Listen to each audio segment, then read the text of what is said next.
Program. This is the pre-show, of course. Hey, Roger Rabbit, how you doing? Good to see you over there. And trying out some new lighting. It's not totally set up, so hopefully it doesn't look too funky. My lighting was absolutely washing out my face.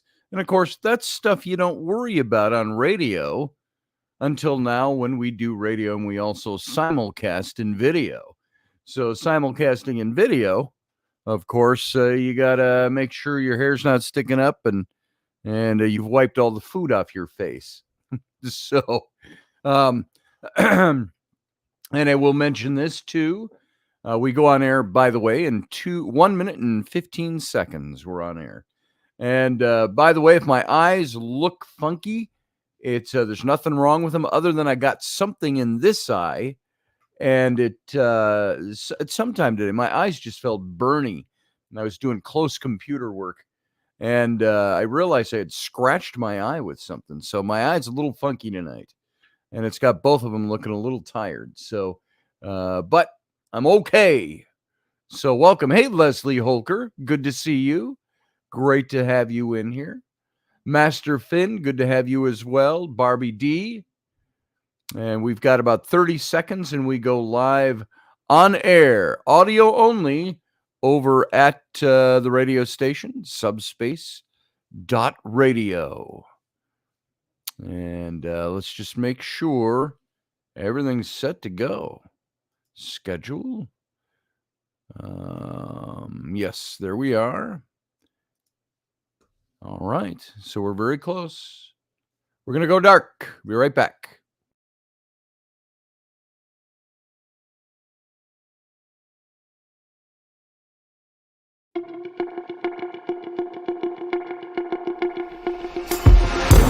The Intrepid radio program with Scotty Roberts. Intelligent talk.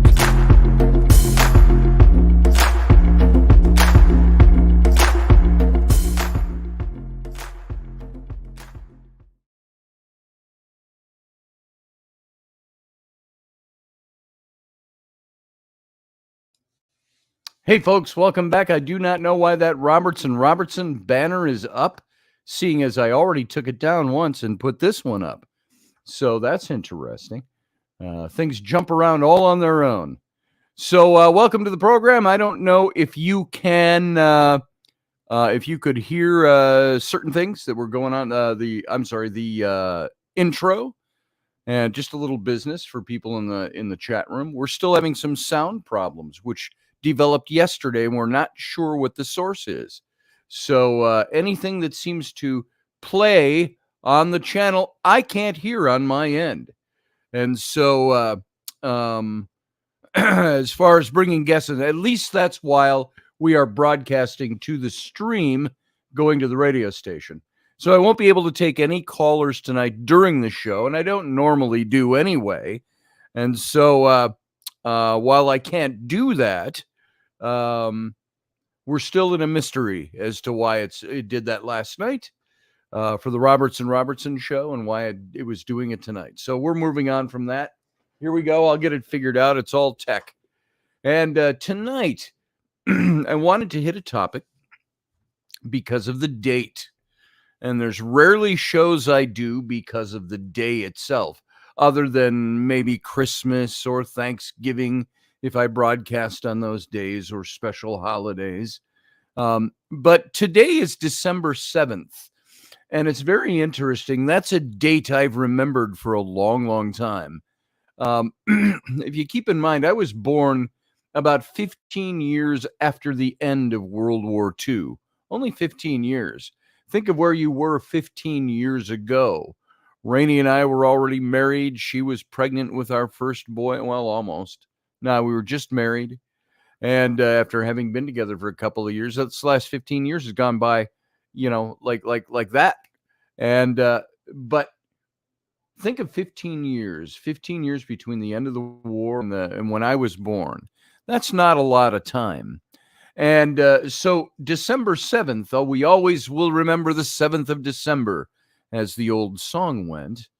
It was a date that was always before us. Whenever December 7th hit, we talked about it in school, grade school, junior high school, high school. I am curious, and I would be willing. I need to ask you: would you be willing to lay odds on whether or not December 7th was a going topic in public schools today? Not today in general. Today, December 7th.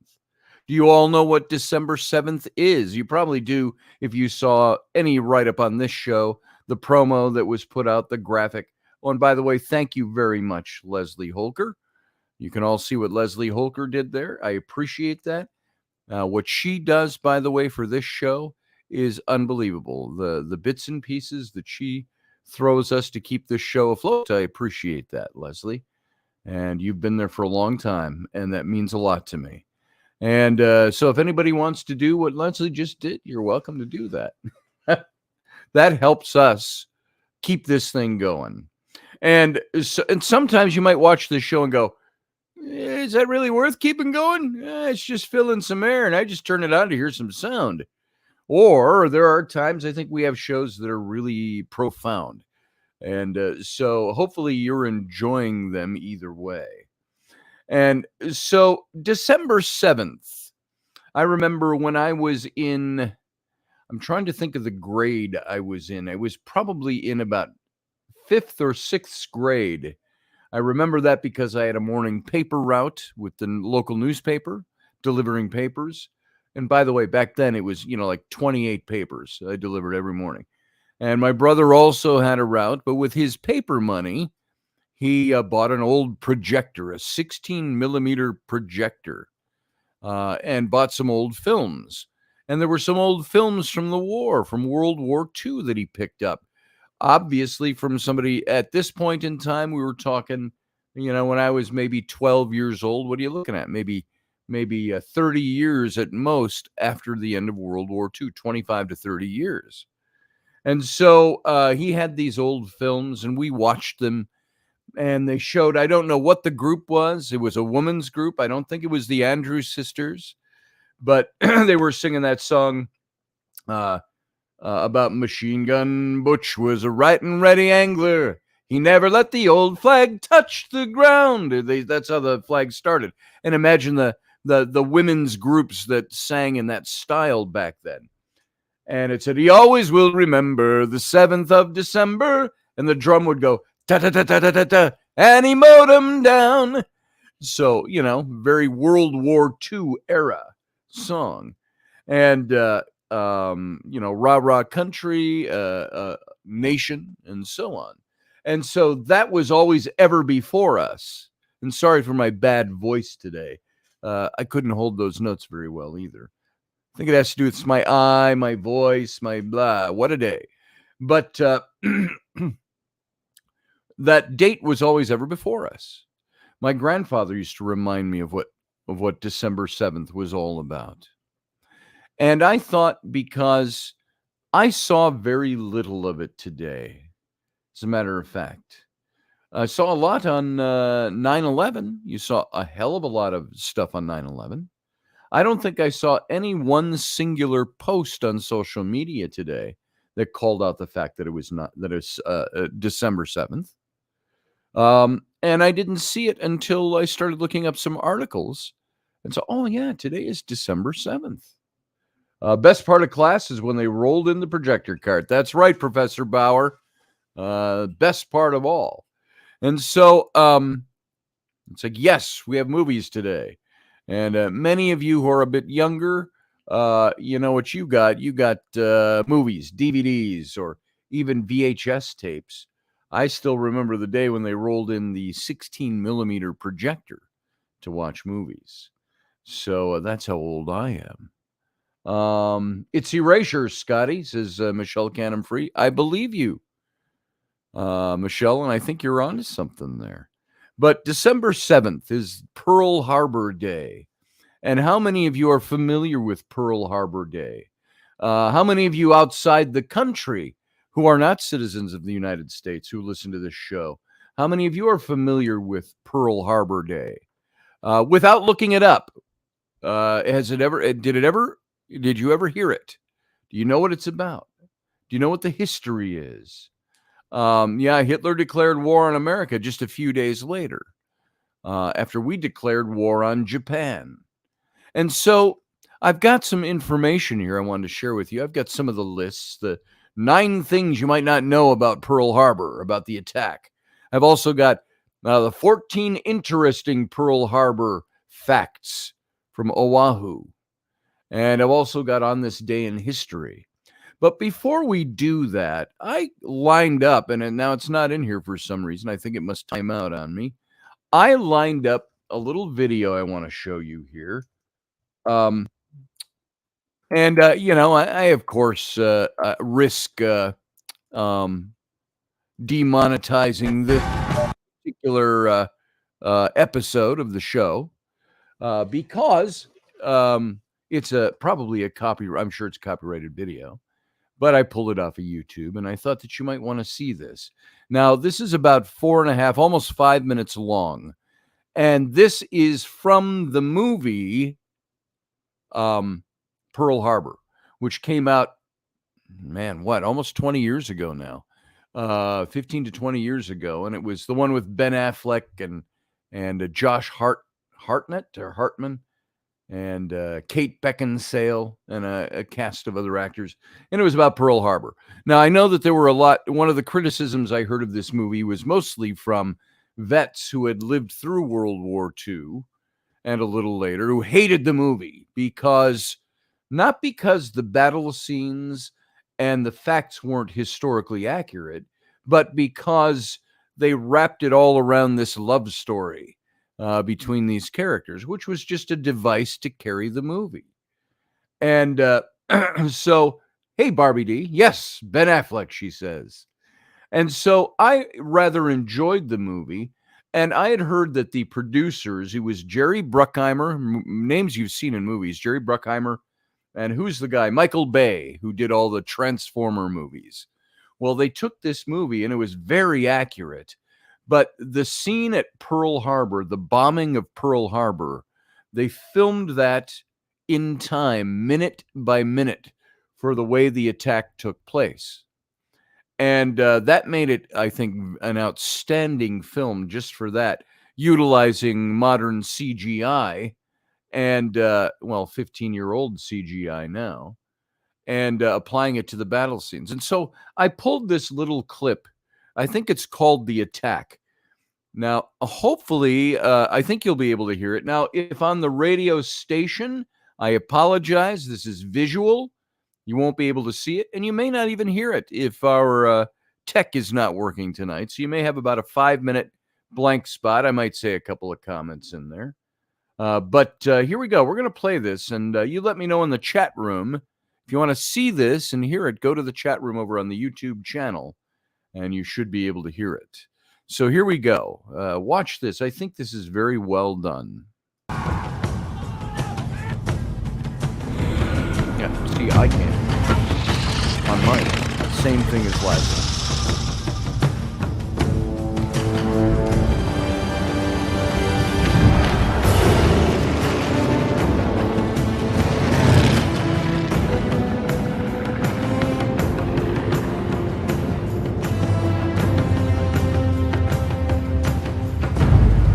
Now here you see how the planes, the Japanese Air Force came in. They said there were something like 273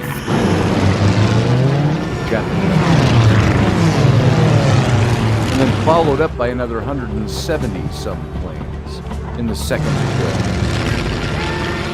or the backup attack coming from the other angle, the flank.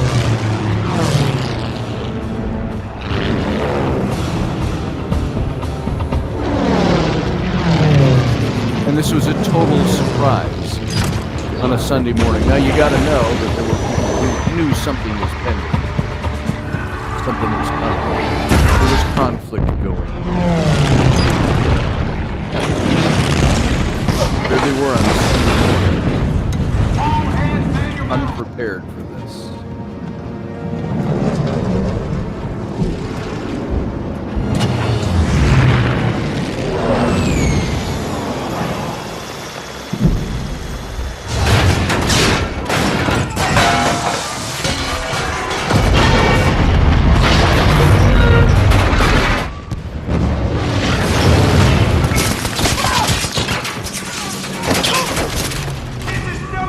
This is, of course, all dramatized, but very well.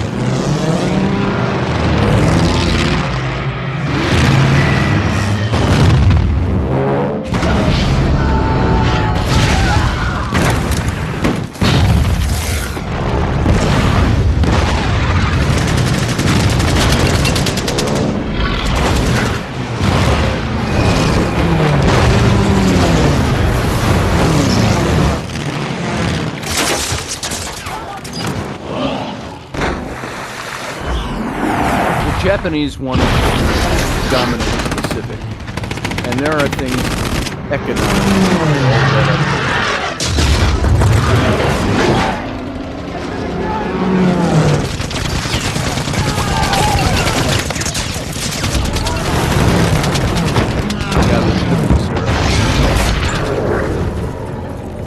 I think some people in higher places knew what was happening.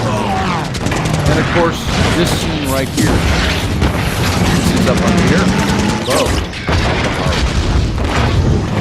And I didn't even know this until I saw this movie. That the Japanese came up and attacked the airfields and an army base up in and they had to fight just to get some planes, American planes off the ground.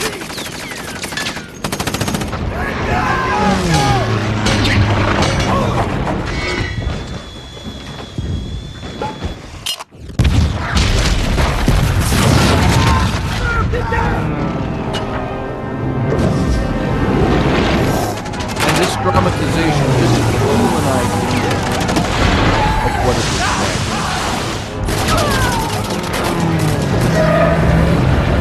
And if you watch the movie, you'll go for 21 or 22 minutes straight with this particular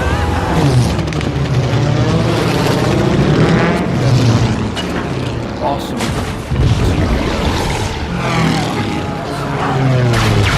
Now that is actually a big set, by the way. I tipped over the ship. That's a big set that they had on rollers that would tip on its side.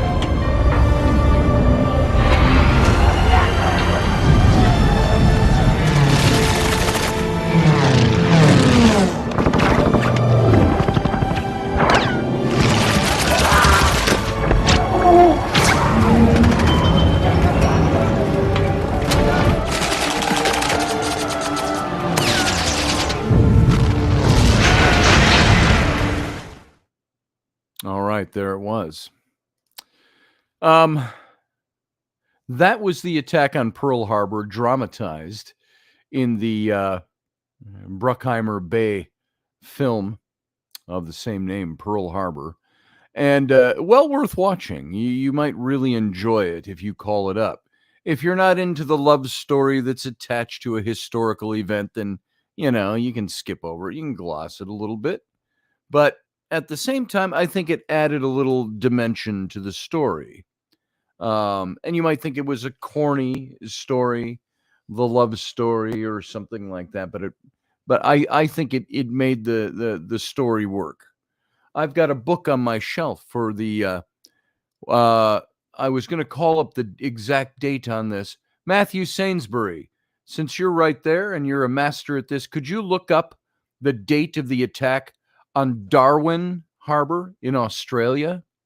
I believe that was the same day or the next day. And I'm looking to see, I had a book here that some of you are familiar with my work. I had a book cover where I used Rainey as the face, but I did this book cover about 12 years ago, something like that. And it showed a naval officer and a naval pilot next to him. And then I used Rainey as the love interest, his face, his fiance. And in the book that was written, that was a fictional story as well about the Darwin Harbor, the Darwin attack in Australia. And so the Japanese attacked Australia also. They did, field guy. And I believe it was the same day, if I'm not mistaken, or very close to it. Here, I can even look it up right here. The Darwin, Australia attack.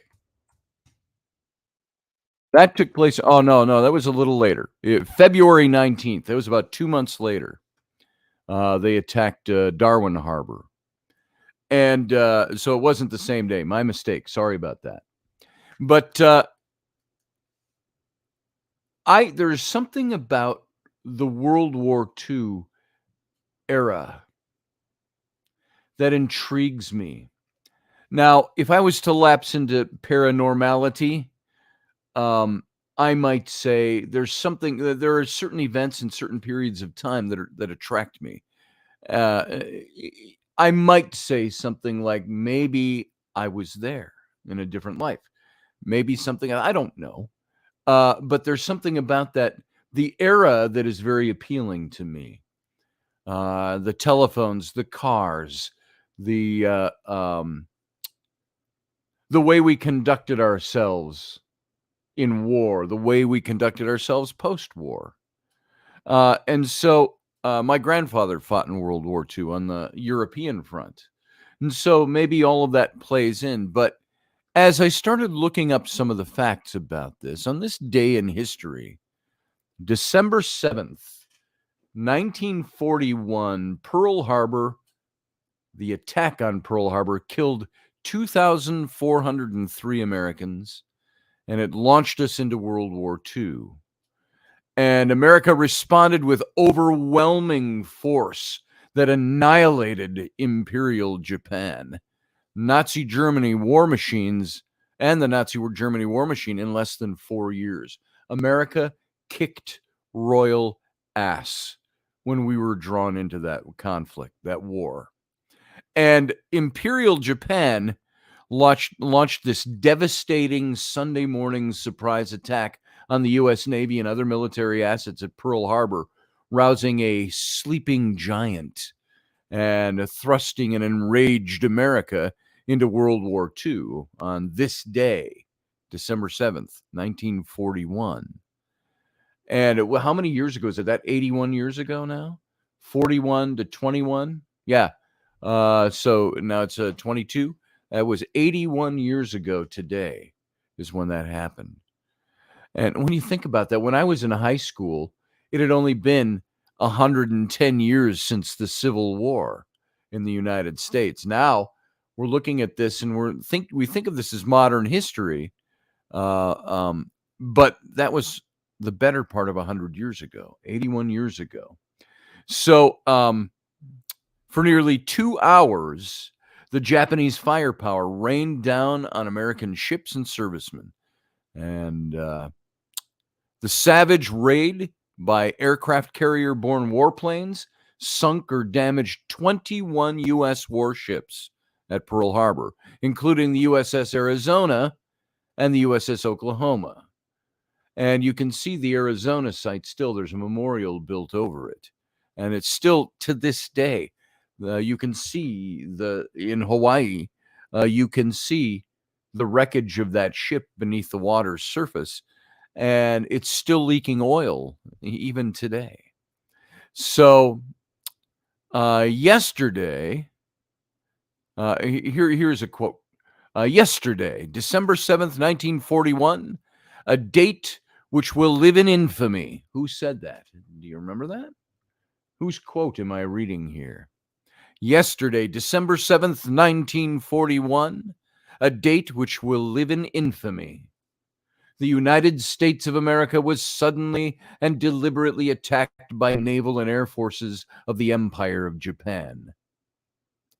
That was Franklin Delano Roosevelt said that on December 8th of 1941.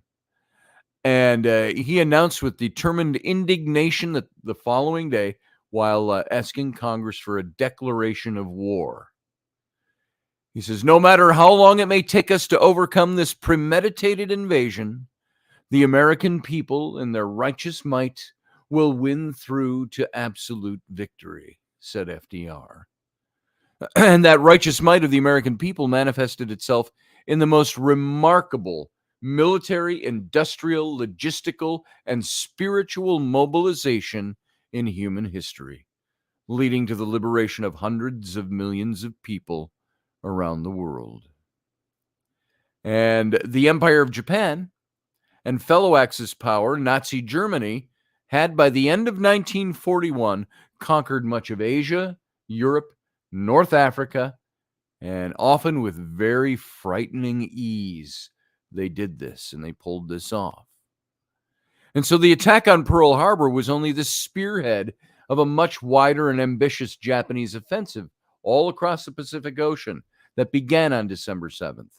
Roosevelt ticked off the devastating news in his emergency address on December 8th by saying, yesterday the Japanese government also launched an attack against Malaya. Now, that's what I was thinking of, the attack that took place at the same time. Last night, Japanese forces attacked Hong Kong. Last night, Japanese forces attacked Guam. Last night, Japanese forces attacked the Philippine Islands.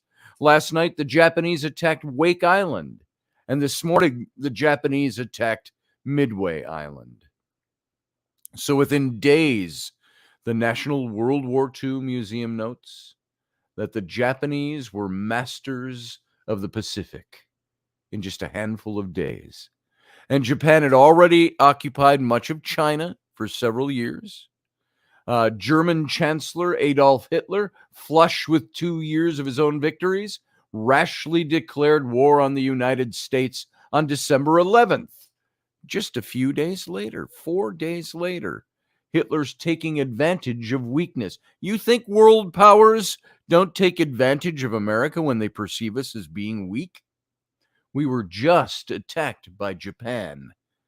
And so we're being fought by Japan. We're being attacked by Japan. So there's a war on our Pacific front. Hitler declares war on us 4 days later. And his declaration gave the U.S. the justification it needed to enter the European War too. But the attack on Pearl Harbor proved to be the greatest miscalculation in military history. Both the Japanese and the Germans appeared invincible at the time, and the United States appeared woefully ill-prepared to enter a global conflict across vast expanses of oceans. And the future of civilization at the time appeared hopeless. The way people felt here in America, there was a hopelessness that was going on, but we were strong at the same time, and so we were confident in our abilities. Would you be confident in your country today if we were attacked from a foreign power? Would you be confident with what's the current state of our country? Or would it unify us? Remember how 9/11 unified us? So within 4 years, thanks to America's righteous might, quote unquote, both Imperial Japan and Nazi Germany lay in smoldering ruins. Their ability to wage war destroyed, their conquered lands reclaimed, and hundreds of millions of people freed from domination. And so the United States then led the effort to rebuild both nations. What did we do at the end of the war? We led the effort to rebuild them. And we built them into major world economies with stable democratic leaderships. Not democrat leaderships, democratic leaderships. There you go. And the shape of the future world began to turn in the midst of the attack on Pearl Harbor. American sailors, soldiers, and airmen overcame the shock of sudden attack and quickly began to fight back. 15 sailors and 1 Marine earned the Medal of Honor for heroic actions that day alone. Who was it that Cuba Gooding Jr. played in? You saw him in the clip from the movie, the black sailor who got onto the big machine gun. I don't know what size gun that was, but he got on that and he's shooting.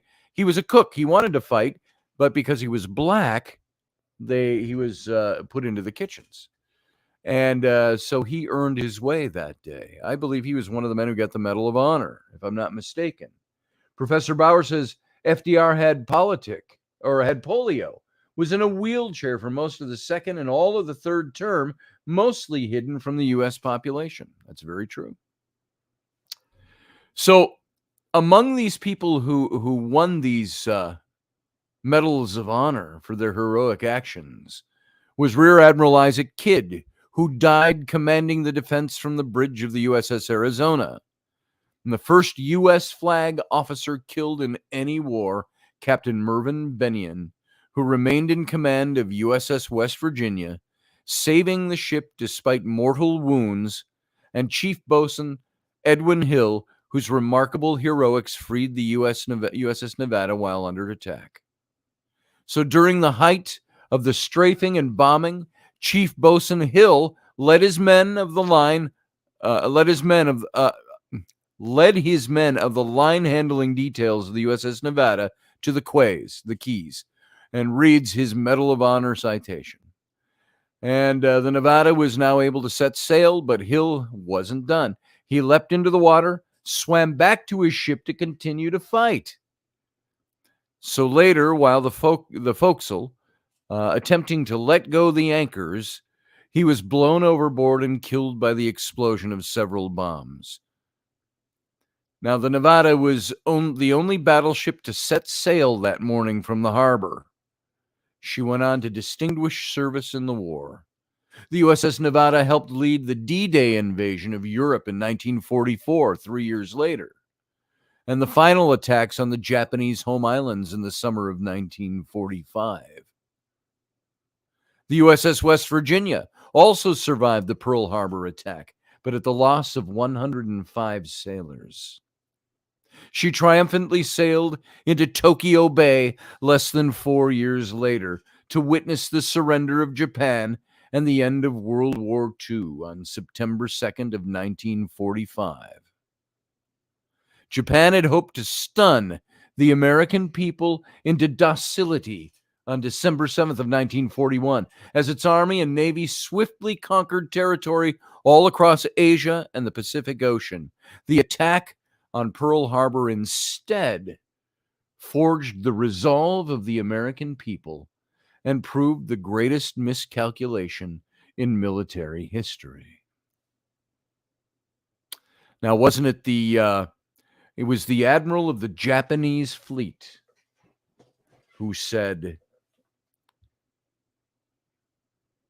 and he's very famous for having said this, after the attack, he said, I fear we have only poked a sleeping tiger, was his response. And that's exactly what Japan got. They got the woken tiger. And this was America, I think, at some of its best days. And you hate to say war is our best days, but that's what happened. That's what it was.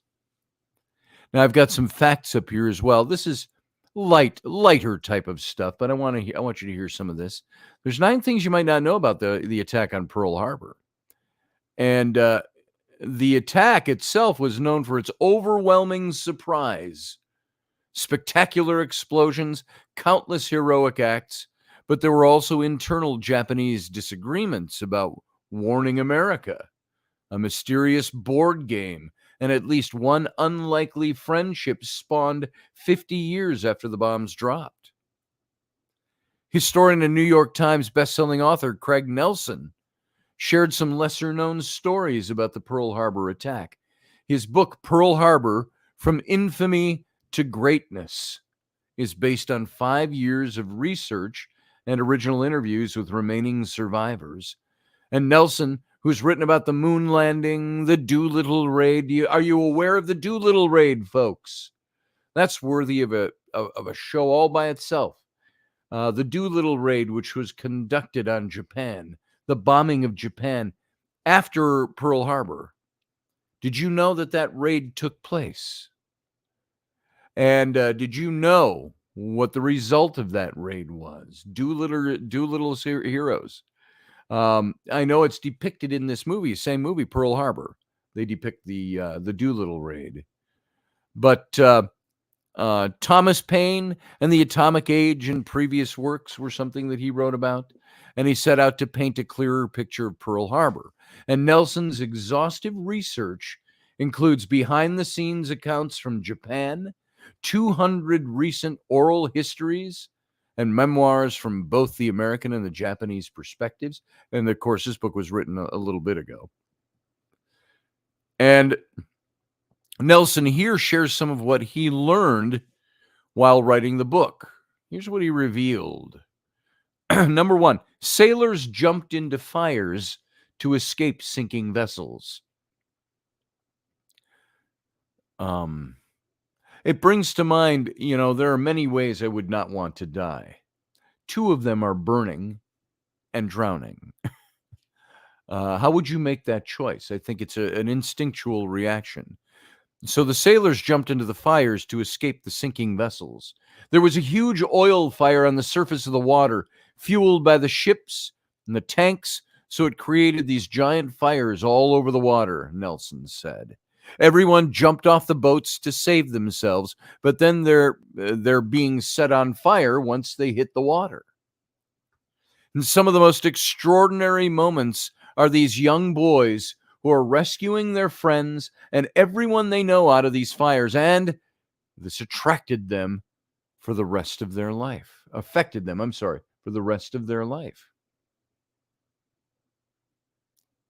Number two, the vast majority of the American service members killed were junior enlisted men. The officers of the Navy all lived in houses, and the junior people were all the ones on the boats. So pretty much all of the people who died in the direct line of the attack were the very junior people, Nelson said. So everyone is about 17 or 18 whose story is told at Pearl Harbor. The 2,403 men who died that day, many of them were kids, 17, 18 to 20 years old. When you think about that, that's a devastating thought. Number three, Pearl Harbor had a paralyzing effect on some survivors. There's one incredible story where years later, a man is at the beach with his young son. He's a Pearl Harbor survivor. And all of a sudden, a wave comes up and grabs hold of the son and the little table that they were sitting at and pulls it out into the water. And this man jumps into the water to save him, but he's paralyzed with fear and he can't swim. They have a military dog they adopted as a pet that rescues the child. But from then on, that man cannot even walk by a beach because he had rescued bodies at Pearl Harbor, and the experience stuck with him the rest of his life. Number four, Japanese Americans living in Hawaii feared for their lives after the attack. We ended up talking to a lot of civilian survivors who were living in Hawaii and were children at the time, Nelson said in his book. It was touching to get a child's perspective on what happened. Then stories are very resonant. There were some Japanese Americans living in Hawaii who, of course, everyone thought were responsible. And they were terrified and thought their families were going to be executed. And this is what led to some of the concentrations we had on American soil of Japanese Americans and Americans of Japanese heritage. That's whether you like him or not politically, I don't. George Takei, who played Lieutenant Commander Sulu in the original Star Trek series. He's in his 80s. He remembers being a young boy, I think 4 or 5 or something like that, when he was maybe a little older than that. His family was interred in one of these concentration camps. I think George Takei is 85, something like that. And so his family was there, and he's spoken about that extensively. So there was a great fear of being executed by the Japanese Americans.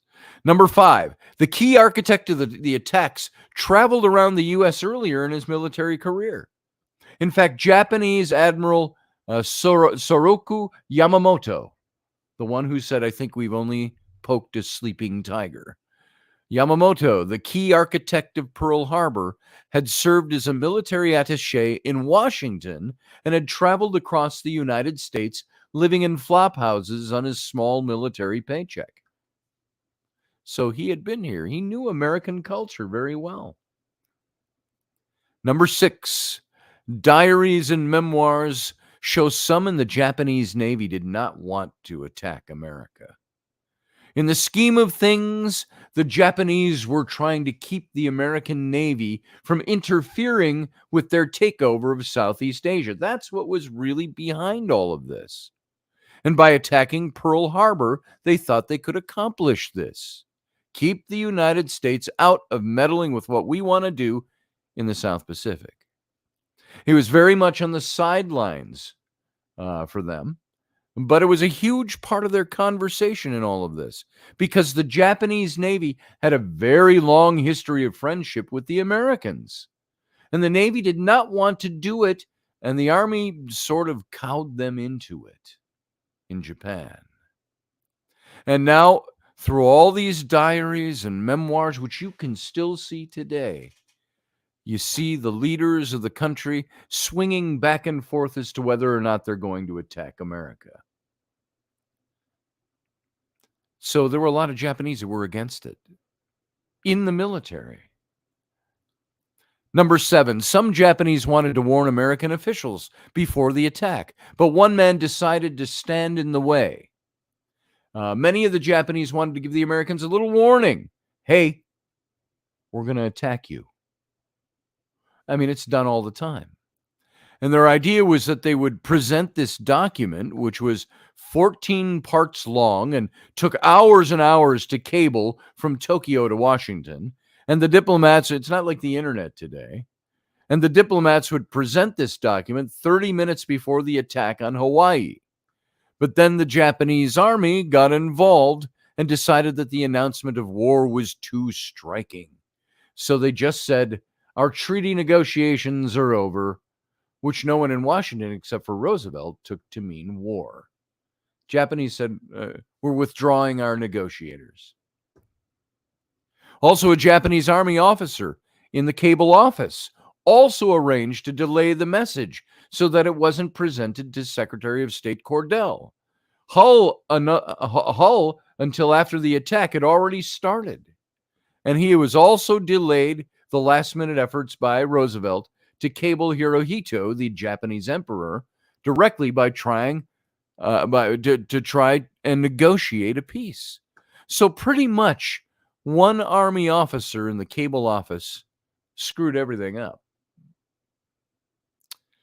Number 8, on November 21st, was a mysterious ad for a board game in the New Yorker really a coded warning? On November 21st, there was a series of ads, one big ad and a lot of little smaller ads, Nelson said. It's about Chicago's favorite gamer called a game called The Deadly Double. And the headline was, Achtung! Warning! Alert! And under it showed people in an air raid shelter playing dice. And the dice is numbered 12 and 7, December 7th. Was that a clue? No dice has 12 and 7 on them. So it wasn't just an accidental, coincidental shot of dice. The game never existed, and the company that supposedly made the game never existed. Military intelligence investigated this, but everything led to a dead end. So the person buying the ad space in the New Yorker magazine had bought the copy in person, paid in cash, and no one knows what the real story is behind this creepy ad. And I had never heard that before I saw that today, that little point. So the ad for the Deadly Double game, which aired on November 21st, a week, what would that be, 2 weeks ahead of Pearl Harbor, in several ads in the magazine. The game didn't exist. The game company didn't exist. Warning, Achtung, and 12 and 7, December 7th. 9 years later, this is the 9th thing, a Japanese pilot and a U.S. Marine, both Pearl Harbor survivors, became friends. When one of the lead dive bombers in the attack on Pearl Harbor, Zenji Abe, heard this story, that they had not given any notice beforehand and had attacked without warning, he was filled with shame and remorse, this Japanese pilot. He decided to develop something called the Japanese Friends of Pearl Harbor. And he went around to all the airmen that he could find who took part in the attack and got them to sign a letter of apology. Abe arranged for a group of them to come to Pearl Harbor for the anniversary.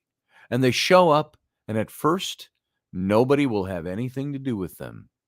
But he keeps trying, and finally he meets a Marine bugler from West Virginia named Richard Fisk, who had survived Pearl Harbor and Iwo Jima. Fisk said that he had spent almost 50 years hating the Japanese. But they became friends. They arranged so that every year Fisk would appear with roses donated by Abe and play American and Japanese taps at Pearl Harbor. And that story first came out in 2017, just a few years ago, and it was 50 years after the war that these men became friends. Now, that all by itself, that's almost as moving as the old story of the World War I German and American troops on Christmas Eve having their own little ceasefire, singing Christmas carols and drinking together, and then going back to war the next day. It's got that heartwarming feel about it. But to know that there was a Japanese pilot who that many years after the attack on Pearl Harbor hadn't realized that it was a secretive attack, that there was no warning given, and he felt shame over it.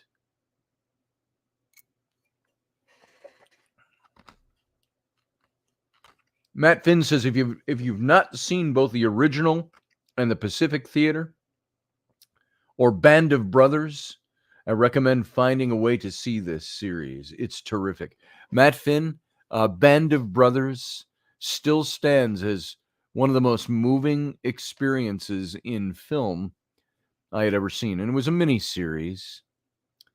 And it was about the real men who fought in this unit. I don't remember the unit, but they were they the Big Red One?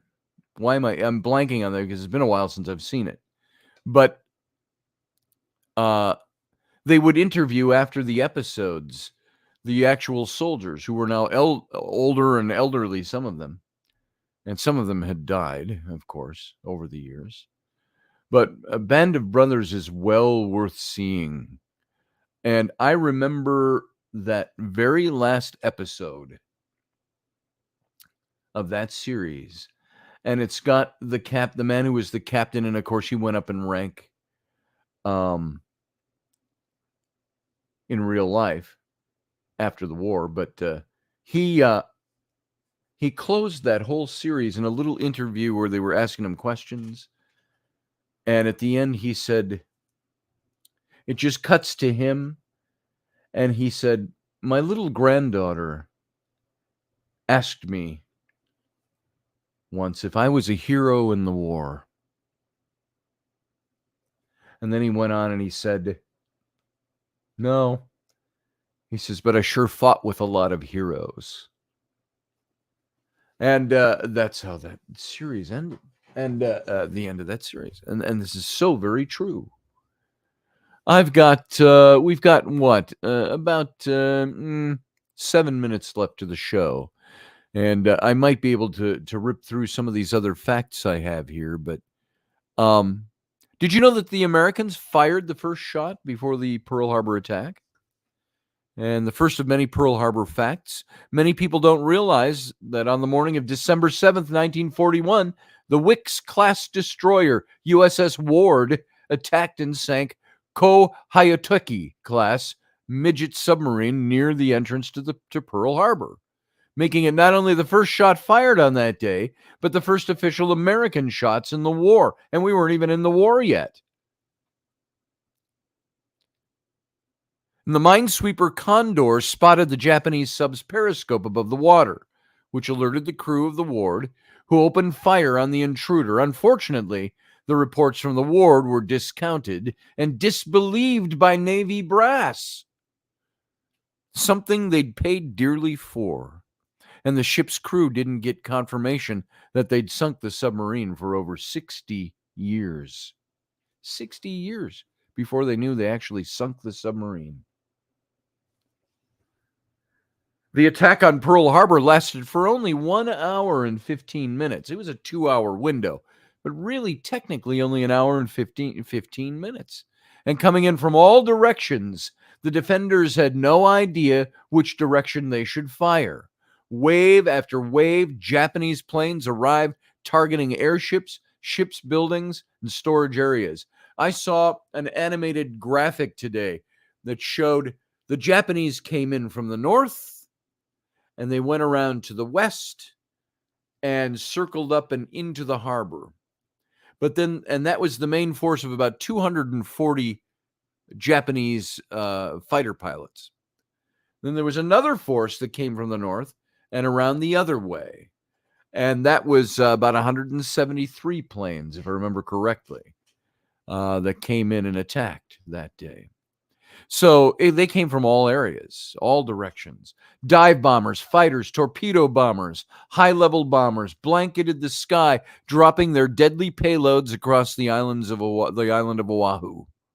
And the two waves of aircraft enacted a heavy toll on their targets, namely Battleship Row. The Pearl Harbor attack began at 7:55 a.m. Hawaii Standard Time on Sunday morning. Japanese aircraft were launched from the Japanese fleet north of Hawaii, consisting of 67 ships, 6 heavy aircraft carriers, 2 heavy cruisers, 35 submarines, 2 light cruisers, 9 oilers, 2 battleships, and 11 destroyers, 353 aircraft, 40 torpedo planes, 103 level bombers, 131 dive bombers, and 79 fighters led the attack on Pearl Harbor. The attack led to U.S. entering the World War II. With the Japanese attack on Pearl Harbor, the U.S. could no longer avoid an active fight. There were many Americans that were fighting for the British, flying for the British. I think that's depicted in this movie, too, with Ben Affleck. That American fighters went over and enlisted in the British, as British airmen from America to fight in the war and help Britain, our ally. On December 8th, U.S. President Franklin Delano Roosevelt asked Congress to approve his declaration of war, and the U.S. declared war on Japan on December 8th. And 3 days later, Japanese allies Germany and Italy declared war on the United States. More than 2 years after the start of the conflict, the United States finally entered World War II. Did you know that Japanese submarines, like the one that was sunk by the USS Ward, were supposed to play a major role in the attack on the harbor? The Japanese forces had planned to use their submarines for a number of different tasks before, during, and after the Pearl Harbor attack. Before the Japanese bombers and the fighter planes arrived from their aircraft carriers to the north, these submarines were to scout and penetrate the harbor's defenses. Once the attack from the air started, they were to release their torpedoes at prime targets and escape back out the channel. And after the attack, they were supposed to station themselves in pre-designated spots on the islands to pick up any pilots who couldn't make it back to their carriers due to fuel or malfunctions. The surprise attack did not destroy the entire American Pacific fleet. In the surprise attack on Battleship Row, the Arizona and the Oklahoma were damaged beyond repair by bombs or torpedo hits. Mostly ships returned to service. Wasn't there one ship that made it out? There was a John Wayne movie about John Wayne, Kirk Douglas, whole cast, I think, from Burt Lancaster, From Here to Eternity. That movie, I think in that movie, or was it In Harm's Way? one of the John Wayne movies where he plays a naval admiral. He played Nimitz, Admiral Nimitz, and they got one ship out at that time. Of the 2,026 American sailors and Marines killed in the attack in the harbor, 1,606 had been aboard those two ships, the Arizona and the Oklahoma. And the very famous photographs you've seen of the tipping tower of, I believe it's the Arizona, with the plumes of black smoke coming out. The Arizona Memorial Battleship and the Missouri are bookends to the war. You can go there and see them. Veterans can be laid to rest now at Pearl Harbor. Brothers that served together. How many people died in Pearl Harbor? There were 2,335 service members and 68 civilians. And for a total of 2,403 people killed during the Pearl Harbor attack. And so we remember them this day on the 7th of December. And now we got to get out of here for the radio audience. And so all of you over there on the radio, I just want to say thank you for being here. Join us for a little bit after hours in the Captain's Cabin over on the YouTube channel. And for now, I just want to say live long and prosper. Join us every weeknight at 9 p.m. Central Standard Time, 10 p.m. Eastern. The Intrepid Radio Program, a Scotty Roberts Productions broadcast.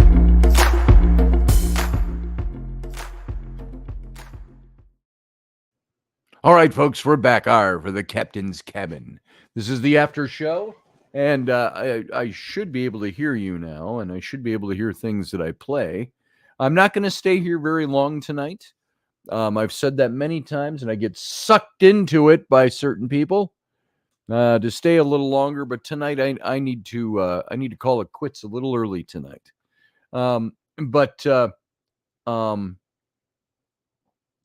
Never forget, says Susie Q. Hoorah! That's right. Semper Fi for those of you who do Semper Fi as opposed to Hoorah.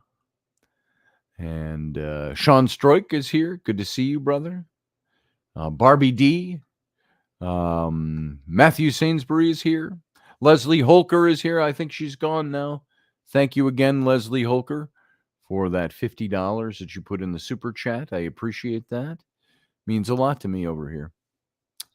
Dan Madsen was here. Fantastic show, says Dan. I'm sorry I didn't see you earlier, brother. Fantastic show, Scotty. Learning things I didn't know. I remember Pearl Harbor Day with honor and gratitude to those who fought and those who died to keep America safe. Bravo on a great show. Thank you, Dan. Thank you very much. And we're going to have Dan on again one of these days. We had him on a couple of years ago. Dan Madsen, if you don't remember, is my friend who, when he was in high school in the early 80s, he launched the Star Trek official fan club newsletter. And then he was the first to get a license. I think he was like 18 years old. Got a license. He had interviewed people like Gene Roddenberry, and it was I used to get it. I was subscribed to it in the early 80s. And it was typed, and it was Xeroxed and mimeographed or Xeroxed, and then folded and stapled together. And he would mail that out. And he had done some good interviews, and Gene Roddenberry liked what he was doing, and it got him into Paramount, and Dan got the first license from Paramount ever to publish a magazine on Star Trek. And I've mentioned him many times before, but Dan went on. He did the Star Trek official fan club magazine. Then he got into the Star Wars magazines with Lucas. He got into doing the Indiana Jones magazine with Lucasfilm. He did I think the last magazines he was publishing before he sold his company was the magazines for the Lord of the Rings movies 20 years ago. So Dan is quite well-rounded, knows his people, knows his Star Trek stuff, is one of the insiders to that show and all their shows. And so, Dan, it was very good to hear from you. Thank you very much for that. I appreciate that very much. That touches my heart to hear you say that. Let's see. Romeldian said, I found many World War II veterans who remember their past life fighting in the war. That's something I alluded to at the beginning, and I don't want to, sorry, for those spiritually minded and those who believe in these things, this wouldn't cheapen it. But for people thinking of the war and remembering the lives lost and the sacrifice made and America's greatness at that time, to bring up past lives felt a little trivial to me or a little trite. And so I didn't really want to go there. But I've mentioned it other times on this show that there is a strong military streak beneath my, I don't even know what to call it. I don't know how to refer to it. And that strong streak came out in dreams many times. It came out in movies that I'd watch and the way they would affect me. And I've told stories on those things before, but I don't doubt that I may have experienced some past life in World War II. Where? I don't know. But there's such a draw to it, the history of it, and so on. Paige Rockwell Soiree, good to see you today. Nice to see you. Philip Blair, good to see you. Antediluvian, he says to Michelle Canterbury. What did Michelle say? That are you calling her an antediluvian? My gratitude and respect for all who serve or have served. Absolutely, Michelle Canterbury. I say my grandfather served on the European front. He was in Patton's Third Army. And he did the crossing, as he said it, the crossing of the bloody Danube. And he went AWOL looking for his parents, his family, any of them, not his parents, any of his family that might have been left in Hungary, where his family was from. He's my mom's stepdad. And they were all Hungarian Jews. And, of course, he ended up in their little town. And they had all been deported to the labor camps and were never seen again. And so he had stories of all that he would tell me. He lived it firsthand. He had memorabilia that he had taken. They had liberated, Patton's Third Army had liberated some concentration camps. He took, like, he had the little flags that were on the front over the headlights of the staff cars. He had a couple of those, and he had some medals that he took, and a dagger, and armbands, and all that kind of stuff, which, when he packed up and moved to Honduras, which I talked about not long ago, back in the late 70s, he had a garage sale, and he sold it all for dollars. I'm like, Grandpa, I would have loved to have that stuff. He goes, oh, I didn't think about that. So he sold it all at a garage sale for pennies, I'm very sure. So, what was that page? The period illit. I have no idea what that is.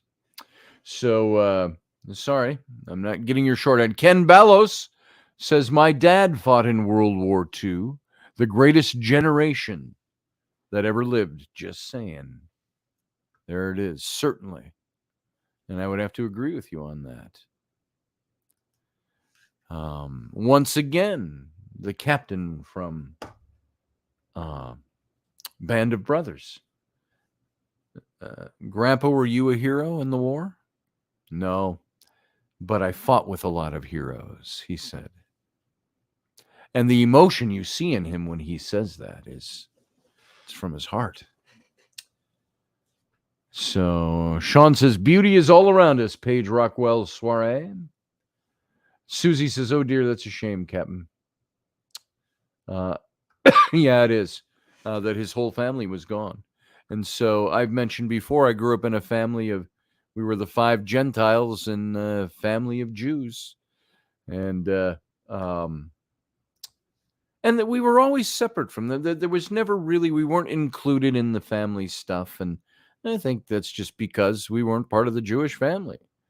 We were, my grandfather's stepdaughter. He married my grandmother in 1940. I don't know what year. My mom was born in 42. So, and then her sister was born a few years, I think in 1945.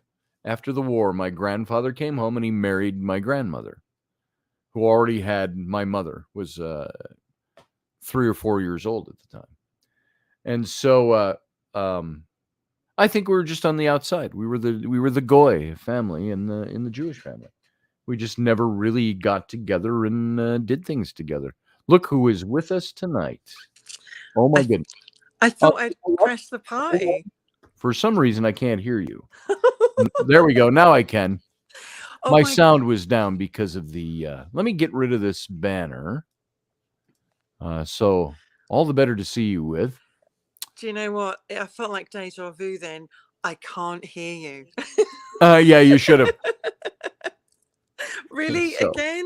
How are you? Yeah, I'm doing all right. How are you doing?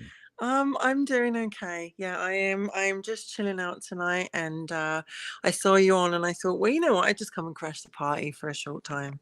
I'm glad you did. Always welcome at my party. Well, so yeah.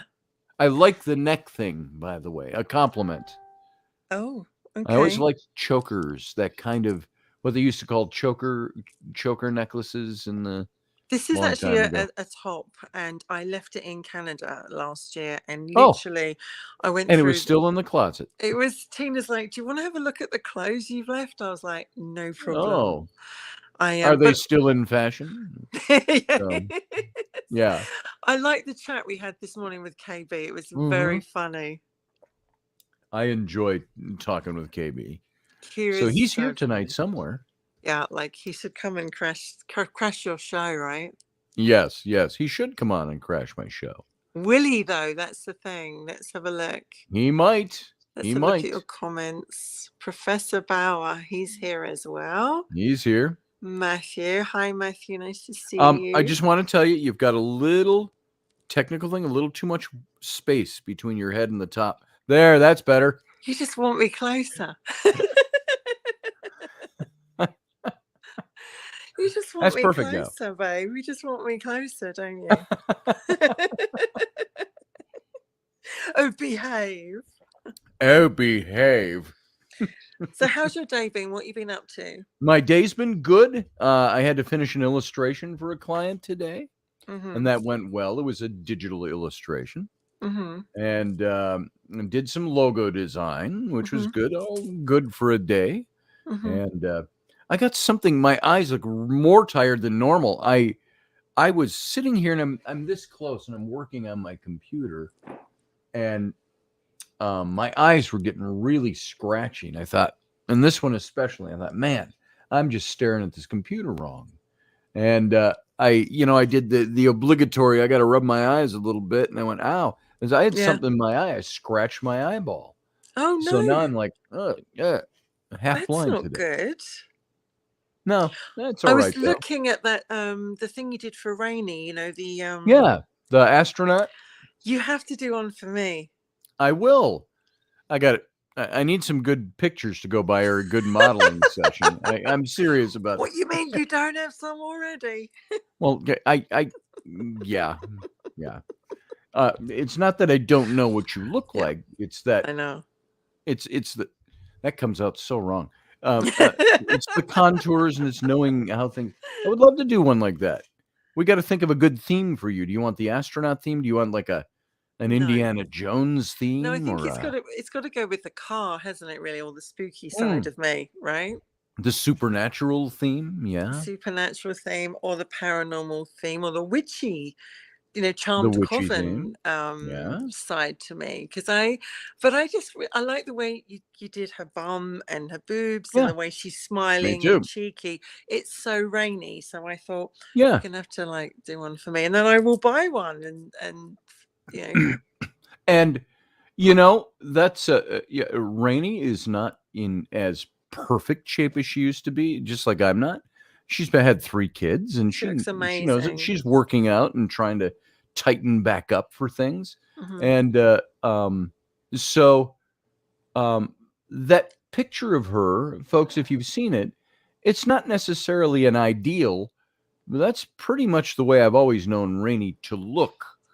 And even though, in recent days, years, she's just put on a little bit of weight, but and I don't say that to insult her at all, because she'll say, amazing. "Hey, I put on She some looks weight amazing. this year, and I got to get it does. off." And so here, for those of you who have not seen it, allow, please, for me to kind of show it off. Let me call it up here. It's very good. Let's see. Where have I got it? Oops, that's not it. Don't show that one. I'll get in trouble. No. Oops. Let's see. I got to remember what I named it. Oh, I remember. Retro. It's very good. I think it's called like Retro Rocket Rainey or something like that. There she is. All right. And then I've got, I also did it as a tumbler. We put it on a tumbler with a little different name on it.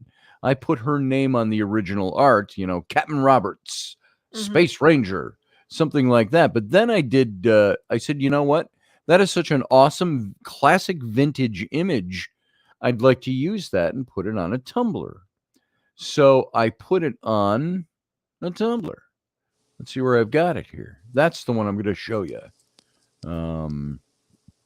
It's in here. I'm sure it's got the same name. Retro. I know this is not riveting radio right now, but so what's going on with you? While I do this. Me? Nothing too exciting today, actually, after my riveting time with you yesterday, obviously, when everything went wrong.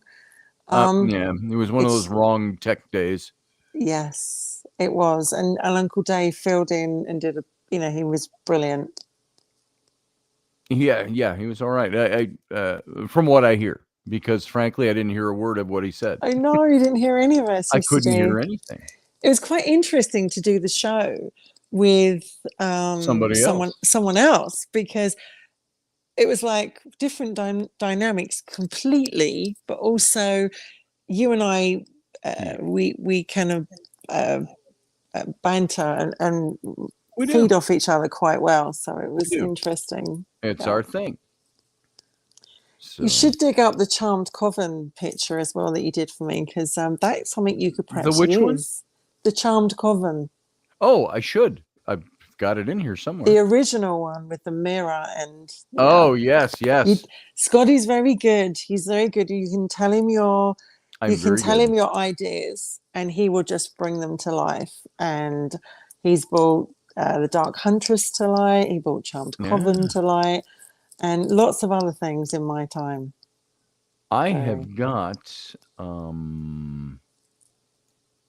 Where have I got it in here now? There it is. We got this file. I had to resave it. You can only upload PDFs on here, and which is pain in the butt. But it's loading up right now. So, folks, if you haven't seen this is the little picture I did for Rainey the other day, and because I thought it would be fun. It is good. Saucy, very saucy. Very what?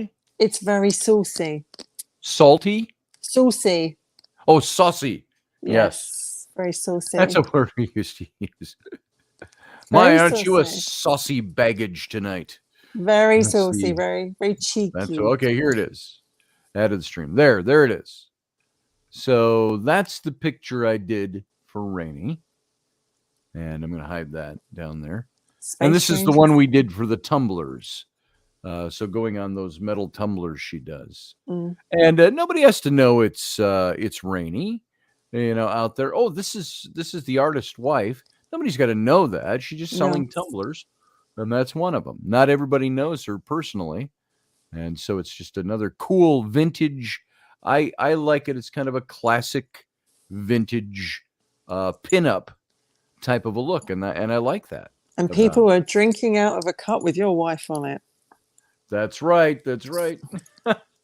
Yeah.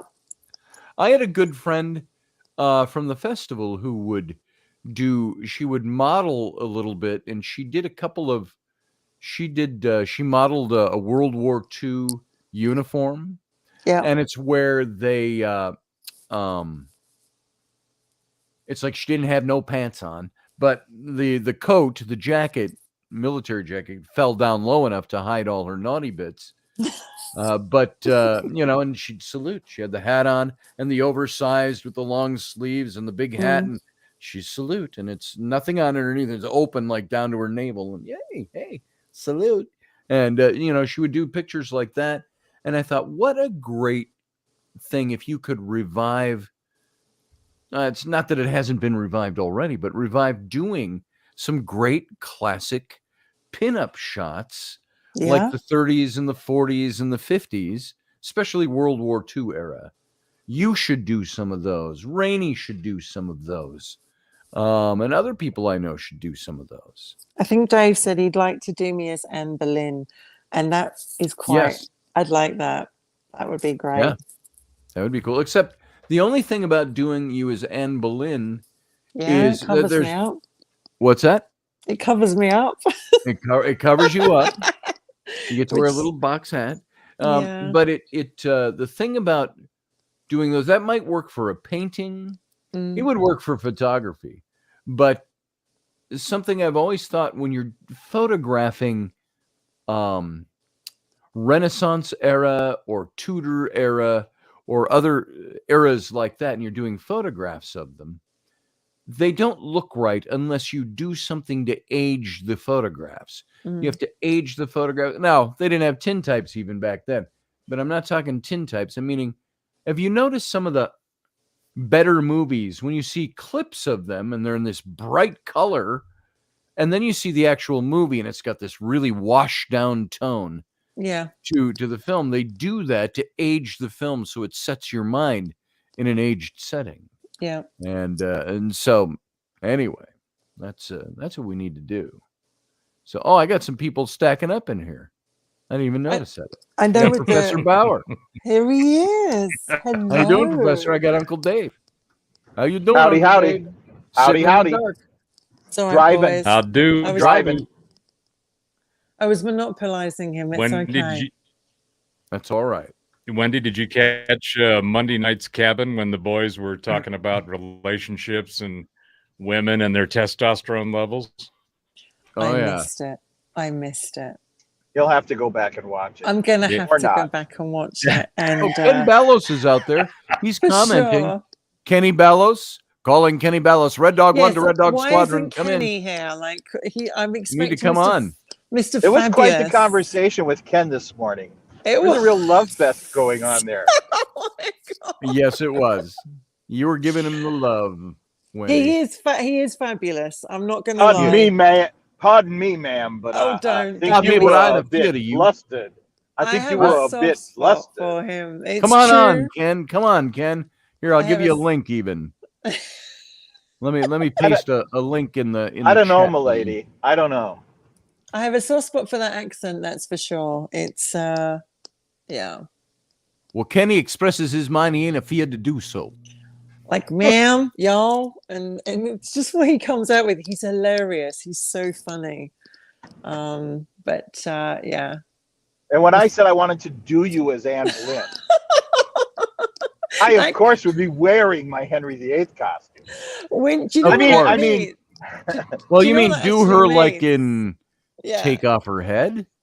No, like that's a little serial killing type of thing going on there, Dave. That's good. You're not going to wrap her in plastic first or anything. Wasn't it though? When I want to do a painting of her as Anne Boleyn. In England, when we say we want to do someone, it has a lot of different meanings. How you doing? How you doing? It means the same thing here. It means the same thing here. I'm wearing the Anne Boleyn. I strategically phrased that. I figured you did, Dave, and I wasn't going to say anything. I was going to let you come out and say it yourself. I'm incredibly honored to be surrounded by such great gentlemen. Yes. How could you not? Yes, exactly. I'm gonna do you like her brother just got home. Oh, are you? Are you gonna do me? And it's your weird brother just got home. Yeah, she was accused of having sex with her brother. Oh my God. Who was that female sex therapist, Ruth? Dr. Ruth. Yes. Dr. Ruth. Dr. Ruth. Dr. Ruth. Ruth. And one of her great quotes is, if you want to keep your man, you need to suck his dick like your ex is watching. Like your ex's watch? Watching. Oh, while your ex is watching. Oh my God. Oh. And I thought there's something about this lady I like. I'm not sure what it is. I like the way she thinks. They did a sitcom for her. When I was working out in Hollywood, I worked on those sets for her sitcom. Well, I mean, the premise of the thing was she was a professor at this university. Her husband had died. She lived in this huge Victorian mansion. And so she had all these undergrads move in and live with her. And then, of course, they would deal with all the problems that undergrads have as you're starting out in life.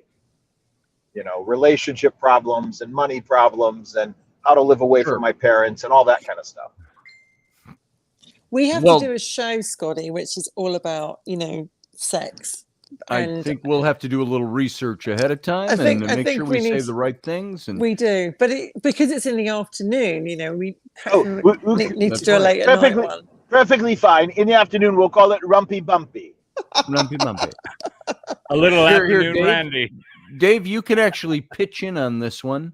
You'll pick up right where I'm going with this. I was going to say it earlier when the context was right, but I want to eat you like a piece of pie and slam you down with a pint of Guinness. That harkens back to, we used to do pirate poetry. Pirate poetry. Give us a verse of pirate poetry off the top of your head. Old Mother Hubbard went to the cupboard because that's where she kept the good stuff. I liked, you had a whole bunch of those. Peter, Pumpkin Eater, had a wife and couldn't keep her. So he put her in the oven and baked shell. her at 350 degrees and choked her down with a pint of Guinness. He makes such a good pirate. Barbosa. Every time I hear you, I think of Barbosa. Yes, I do. I used to do a great Barbosa laugh. I used to like his laugh. Yeah. In the movie, he'd tip his head back and he'd go, ha ha ha ha ha. Only I can't do it unless I'm doing it really loud. Yeah. Barbosa. Well, I was doing some research earlier, and I found out something I didn't know. If the stork brings the stork brings the baby, right? Mm. Well, what bird keeps the baby from coming? Yeah. The swallow. Oh, bada ching, bada boom, bada boom. Rub-a-dub-a-dub, 3 men in a tub, 4 if you count Mr. Bubbles.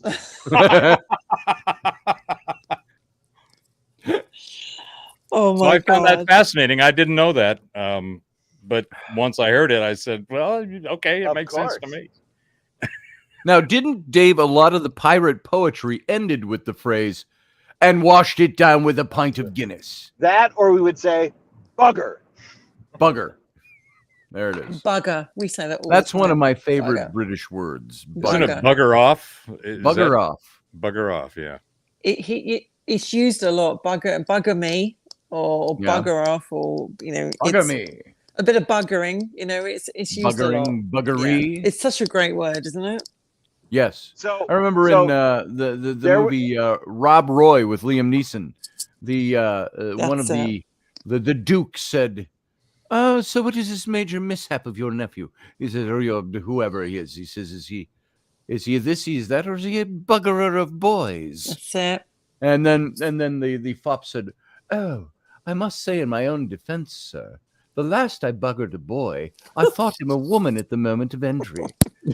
So. So Peter Roth. Wendy, do you remember? Wendy, do you remember a show called Skins? Yeah, I do. Yes. Okay, So Skins for You Americans was a show about young Brits just after what we would call high school, in their first year of college, except they do it a year or two ahead of us. Anyway, it was full of all the typical British slang, and there's one episode where the one boy says to the other, he goes, "Oh, bugger off," or something like that. Bugger off. So they did an American version of this, okay, with American actors set in America, blah, blah, blah. This episode comes up, and instead of using the term bugger off or just saying fuck off or something like that, they literally translated it, and he says, "Go and have anal sex with someone." And I'm like, what? No, that doesn't work. Like a Who wrote literal this? transliteration. Yes. Oh my God, it was awful. That's happened. The American version didn't go very far, but There the he British is. series was awesome. I loved it. Mr. Fabulous is joined us. There's Yes, KB. Castle by the Roadside. Hey, everybody. Outside? Are you outside, glad to Kenny? be here with you guys. Yeah. Hey, that was a good first show about the WWII. Thank you. That was a great show. Thank you. And Are you sitting outside? Is it warm enough there? Yes, it's nice out here tonight. It really is. I'm Nice. sitting out here. It's a There's nice Uncle Dave. Yeah, I see Uncle Dave and everybody on there. Have you come Glad to to have you play with guys. us, KB? Yeah, I'm a player. I can play. Are you coming He's to a play player. with us I and can do join the this. party? Yes. Yeah, I can do this. You know, KB, when I Professor get on Bauer? in the morning and when I jump online and I start seeing what's going on, and by the time I get up and I'm just starting to sip my coffee, you're Right. an hour and a half into it. You're doing stuff, and I'm sitting there going, "Shit, I got to slam this down to even get in there and join you." Right. Yeah, because it's just too early. I'm on mountain time out here, so it's like I 2 hours understand that. behind you. By the way, That's okay. Paige Rockwell's soiree says, taking notes. I love Write them that down. name. Write them down. I love Oh, her golly. name. It's not really soiree. So, Sui, I think it's pronounced. Sui? Sway. Oh, dem me to the bone, Paige. I can't remember how to pronounce it. He's got his Not how- cigarette in his mouth already. Look at that. Oh, he's all ready. He's It's outside. not a cigarette. It's a breathing treatment. It's a breathing There it is. treatment, is it? Is Breath- that what we're breathing calling it treatment. now? You know, it's called Sway. KB's It's breathing sway, treatment. that's right. He is smoking a fag. It's having me a fag right now. There is that. There is that. I That's a tend to Virginian, smoke a a cigar. Virginian speaking British. Yeah, having me Yeah. a fag. I'm having me a fag, guys. Get somebody. Now I guess I'll get hate mail tomorrow morning. Yeah. He's burning a fag tonight. Yeah, That's that's nothing. okay. Look, I they don't- will get over it. Believe me, it too shall pass. I'm just That- saying. I mean, they'll get That's over it. nothing. When John Ward, I don't think I've ever told this story on air that I remember. John Ward came over one year for the Paradigm Symposium. He's British. He's from Hereford, and he's the archaeologist in Egypt. And I flew him over for the Paradigm Symposium to speak. And we're sitting out in the garage, which was my office away from the office. I had a Right. Persian rug out there and big high back chairs in my desk and so on in the garage. And we were sitting out there, and John's dressed in his tweed jacket and his cravat. Mm, And we're sitting very there, tall. and across the street from us was a family.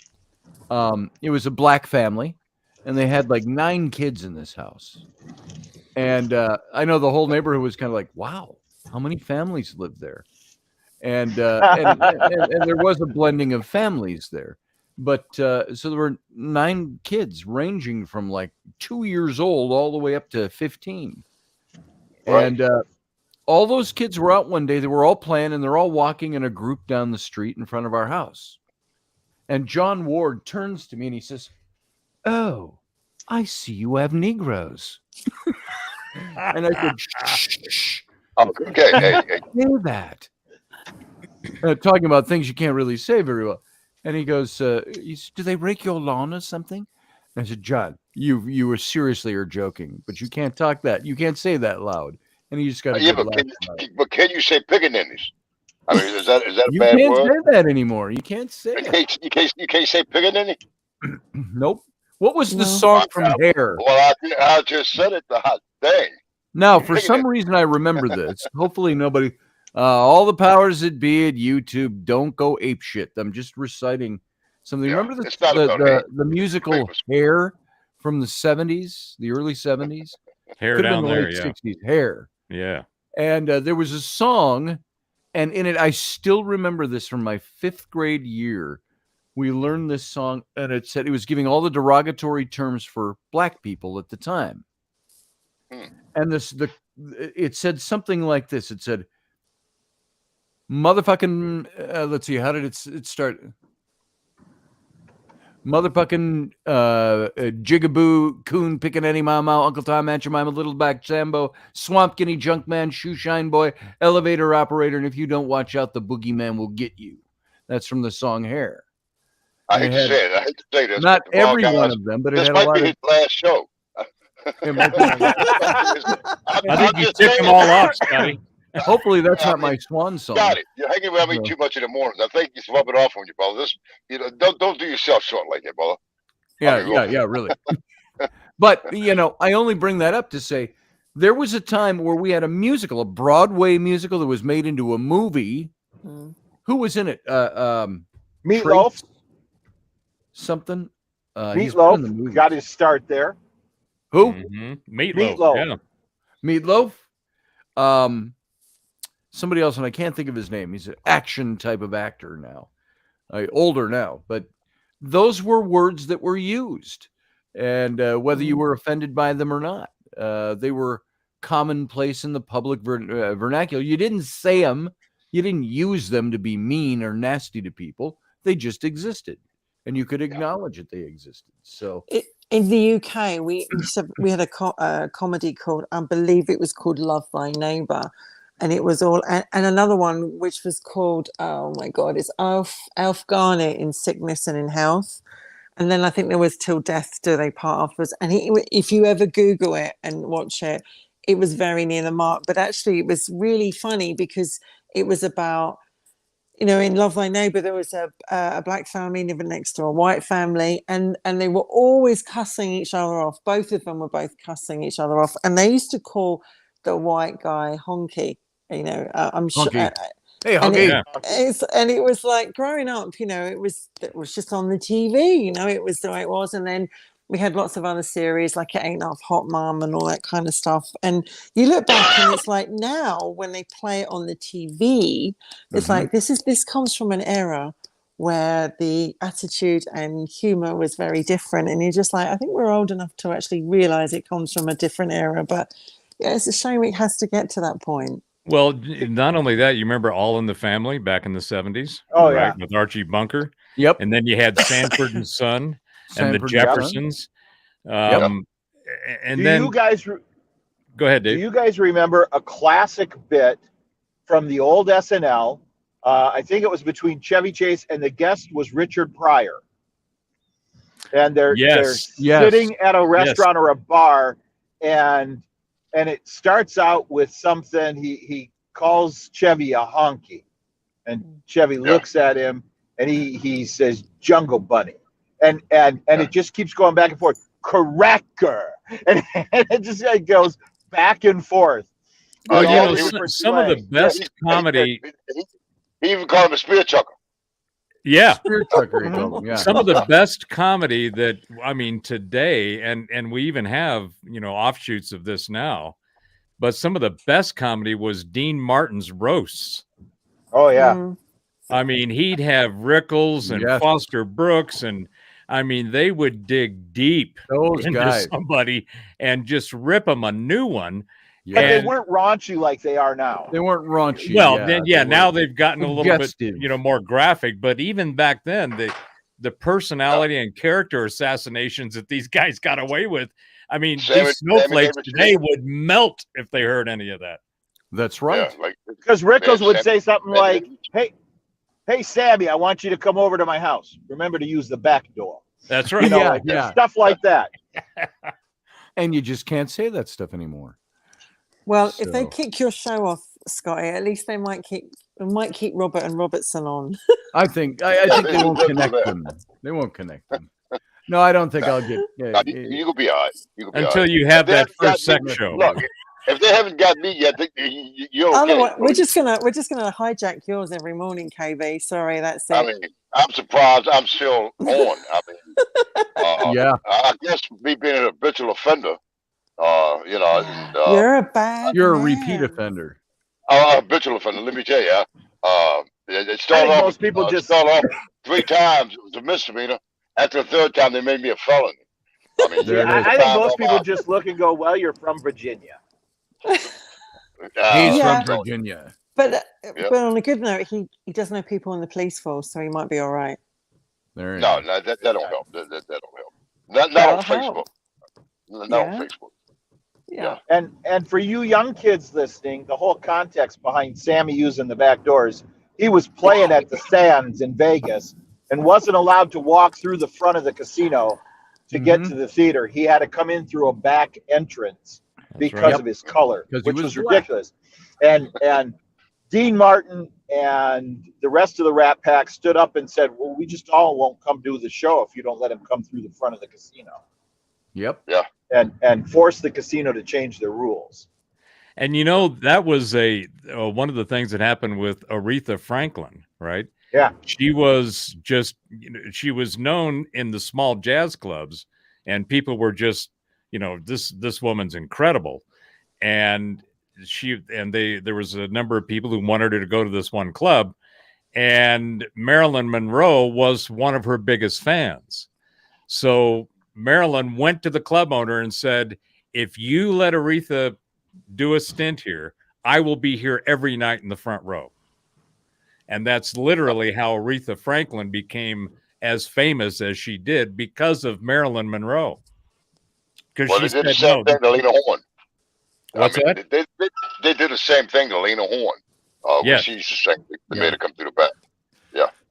You want to see a really good movie. I saw this a year or two ago when it first came out. Viggo Mortensen, who played Aragorn in the Lord of the Rings movies, if you're familiar with him. Viggo Mortensen plays a guy. It's in the 60s, I want to say, late 50s or the 60s. It's called Green Book.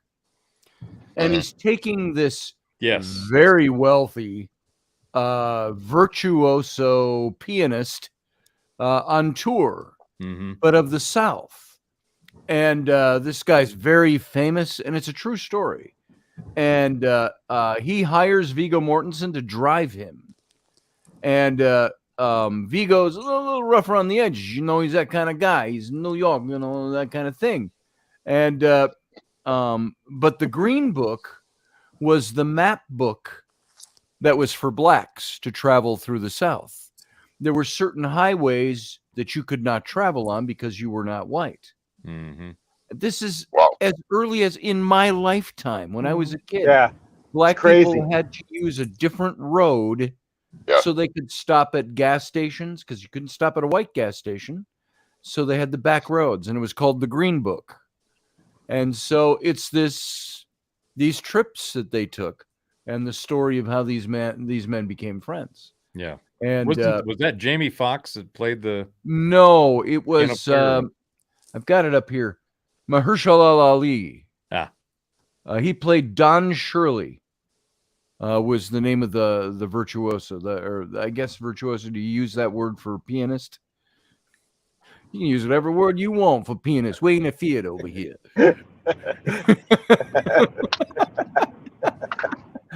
What do you call your pianist? I call him virtuoso.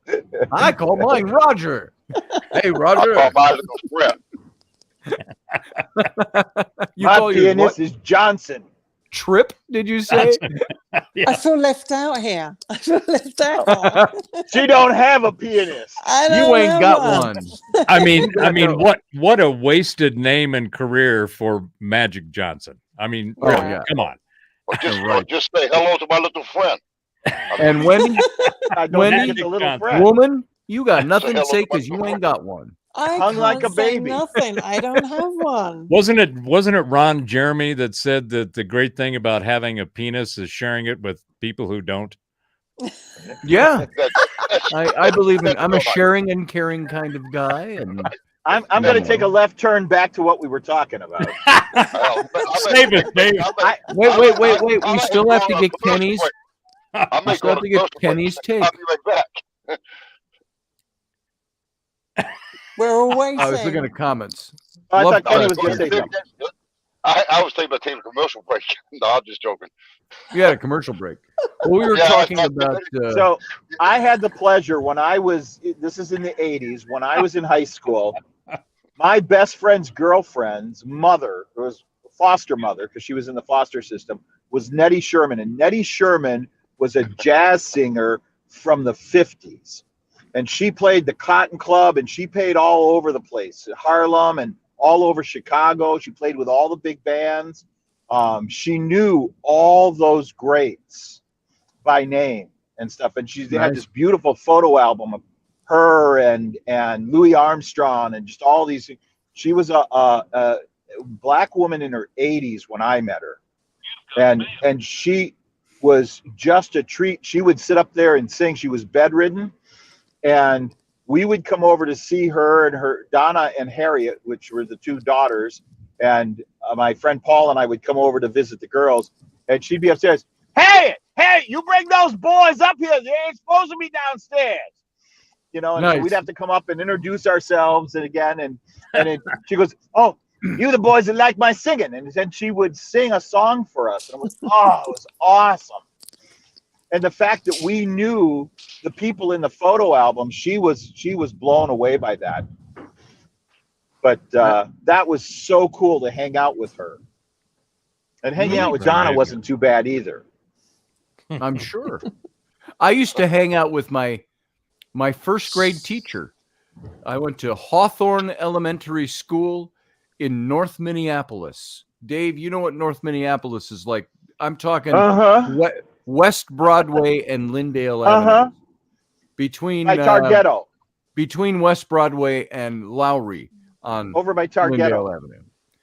And Hawthorne Elementary, which is now no longer there.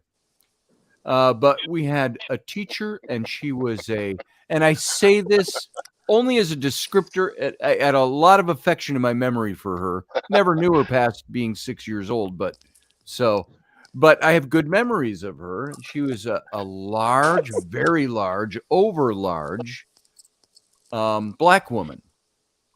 Her name was Mrs. McGee.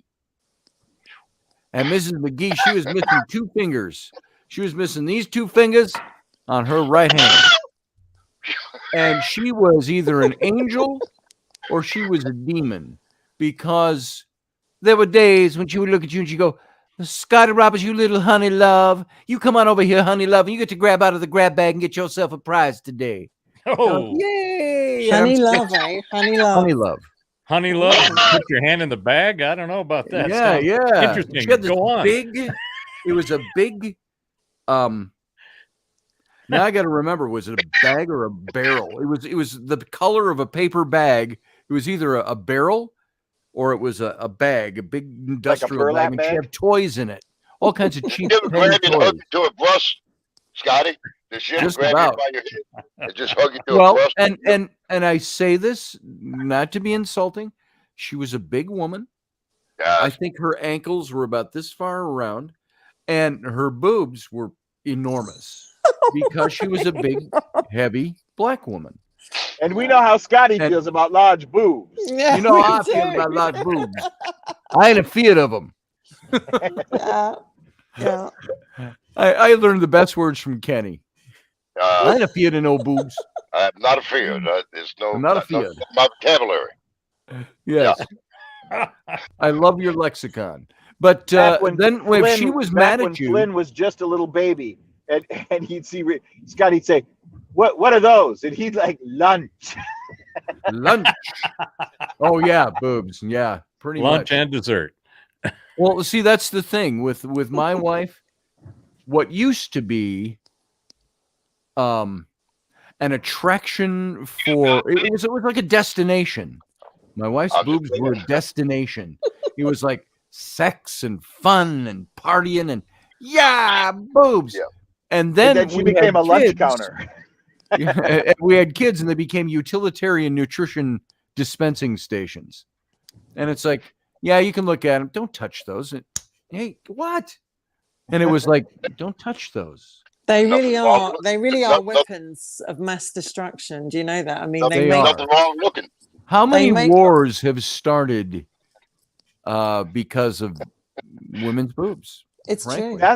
Scott, do you remember Beth Swanson? I do Beth indeed. Okay, so apparently the fake baby cry I do was the exact same cry that their daughter did when she was little. And so when she was breastfeeding, I could do that cry and make her lactate. Yeah. So I was at a party and somebody said, "Oh, do the cry." And I was starting to, she goes, "No, don't do the cry." She goes, "I'm wearing a silk dress. Please don't do that." And I said, "Oh, okay." So they're getting ready to leave. They leave. They go out the door. The door is shut. And somebody says, "Will you do the cry?" And just after the door shut, I go, and just then she realized she had forgotten something inside. She opened the door as I'm right in the middle of that cry. And she goes, "Oh, fuck you." Yeah, it wouldn't take much. Guys get misty-eyed. I mean, if you see a guy and he's at a bar, he's been drinking and all that, and he sees a nice set of racks, you get a little misty-eyed if you look at him, It brings tears to a guy's eye, Oh yeah. I get misty-eyed and emotional about it. Yeah, but see, all of you are out of luck now because I have them and you don't. That's true. We're the standalone on the. The girls and I are obviously very pleased to be here tonight. Well, that's exactly what. I tell you, I love the girls, the twins. I love the twins. And that's what most women that I've known have said. The greatest thing about having boobs is sharing them with those who don't have them. And I will tell you, Kenny, they're not twins. One is slightly smaller than the other. Don't be selfish, share. I mean, I'm just saying. Don't be selfish. Oh my God. And what's that other one about men? We spend the first 9 months trying to get out of the vagina, and the rest of our life trying to get back in. Try to get back into it. Yeah. Is that a Mark Twain quote? Was that Mark Twain? Yeah. Mankind spends 9 months getting out of the womb and the rest of his life trying to crawl back inside. Sounds so much more educated that way. Like I said this morning, my twin brother is 10 minutes younger than me, and I said it this morning. I make no bones about it. I've always said it to him. I like to think of him as a living, talking, walking afterbirth. I mean, he was born 10 minutes later. And I told him the last thing that comes out is the afterbirth. He said, "Well, how do you know?" I said, "Well, I delivered a baby at Hardee's one night at about 2:00 in the morning." And I said, "Yeah, you come to think about it, you are." Is this something you normally did for? Well, the girl came in one night. I know it is professional. Me and a couple of partners. And so she comes in and she goes into the labor in the girl's bathroom. I go in there to deliver the child, and my partner, I said, I need shoestrings. And I need a knife before I cut the umbilical cord. Well, couldn't find those shoestrings. I took them from my partner's shoes. I took shoestrings from him, and he was all nervous. He didn't want to handle a baby. So what was wrong with your shoestrings? I was busy, Dr. Bell. He had his hands. He got his partner. Yeah, I had my hands in the thing. I'm like dominoes. I like to deliver. That's KB's motto. I'll deliver. 30 minutes or free. Yeah, I saved a lot of money. And when the news people got there, I didn't say to nobody about it. And I said, well, I like to think myself as a dominoes. I will deliver. But the fun part was after the baby was born, I got the afterbirth like this, and I'd had my back to him. I turned around. I said, "Do me a favor," because he was nervous. I said, "Hold the baby." Nice. Payback. Yeah. Nice. Yeah. Bad man. I still have the article. It shows his feet. He has no shoestrings. And I used no shoestrings. He's covered in afterbirth. And I used a Hardy steak knife. Plastic. Oh my God. A plastic Hardy steak knife. I used a steak knife to cut the cord. I sure did. Oh man. And I went home at night, didn't say to nobody. And the next day they get the newspaper, and they're looking through the newspaper, reading, and they read the article. They didn't pay attention to me, the picture in the paper. I said, don't you work off duty there? Yeah, that's you. Yeah, that's me. No big deal. Just another day. Another day at the office. Should have used there you go, Dave. cutter. That's what you have a little boy born. You need that. You pull it out your pocket. That's all you need right there. Wow. That's all you need. I got one of those. I don't want umbilical cord. You can cut the umbilical cord. You can do a circumcision, whatever it takes. A lot of umbilical cords, but but I've never delivered a baby. You crank it like that, and once you crank it, it's a corkscrew. Scotty, your show has gone a whole new road. Call it what you want to call it. It'll work. Different route tonight. Hey, y'all get like me. Y'all talk about anything. Scotty's gonna wish he couldn't hear the callers tonight. Yeah, really. I'm sorry, I can't hear you. What? We'll have to let you go. Hey, wait a minute. Let me see. We talked about childbirth. We talked about boobs. Anything else you guys want to talk about? Because we'll talk about everything you guys want to talk about. No, that pretty much is a great. Oops. Well, let's talk about Dr. Ruth's relationship recommendations. I mean, that woman, she knew how to make sure, if you had a problem with your relationship. Oh, yeah. She basically said, look, women, you need to get on your man and you need to make sure that he is serviced hard on a regular basis. And it was like, and this is back when was she popular? In the 80s, I guess? 70s and 80s. Late night. And I grew up in Los Angeles in the 60s and 70s, and we were all about free love and sharing everybody and everybody sharing everything. And so when she came on, she would say these things, and we were like, well, duh, that's what we're already doing. But it was our parents and the older folks who were going, oh, you can't talk about that. That whole free love thing is not good. And sex is, you got to keep it within the confines of a marriage and all this. And we're going, you guys are missing out. Well, see it, Sarah Yusuf. Why didn't you come in tonight? Pardon me for interrupting. You're taking off now. Hi, Sarah. We're waiting for you, Sarah. Are you all right, blushing? I'm going to bed. She said, have a safe flight. She's blushing. Her symbols turned pink. Yes. Oh, well, go ahead. Sorry. No, it's just me and the boys. There it is. You bring out the best in us, Wendy. Do I really? Yeah, you see what you've done, Wendy. You got us all wound up. What did There's I do? There's a bunch of blood and testosterone flowing here. And we're all going, oh, shit, what are we going to do now? How do we behave? Oh, well, that's... You don't have to do nothing. She gets a little bit cheeky, and then we just take a left turn with that. Oh, behave. I'm in so much trouble when you come to London, aren't I? I'm in so much trouble. I'm a knight in the order of the naughty men, so I know. Oh my God. I'm a knight of the order of the naughty men. Naughty men. I think so. You're blaming me, actually. So it's all down to me that the show went down the pan. It was the Queen that made me a naughty man. You gotta blame somebody. You're all very naughty, and you know that, don't you? It's so funny to sit here as a British woman with all you lovely American men and listen to all this. It's like I'm learning, I'm getting education. Well, if the tables were turned and there was an American woman sitting with a bunch of British guys, oh my God, it would sound like she would say something like, well, how are all you boys tonight? And they'd all, hey, what, and then all that, and what? No, actually, what dapper tonight? It was a smashing evening.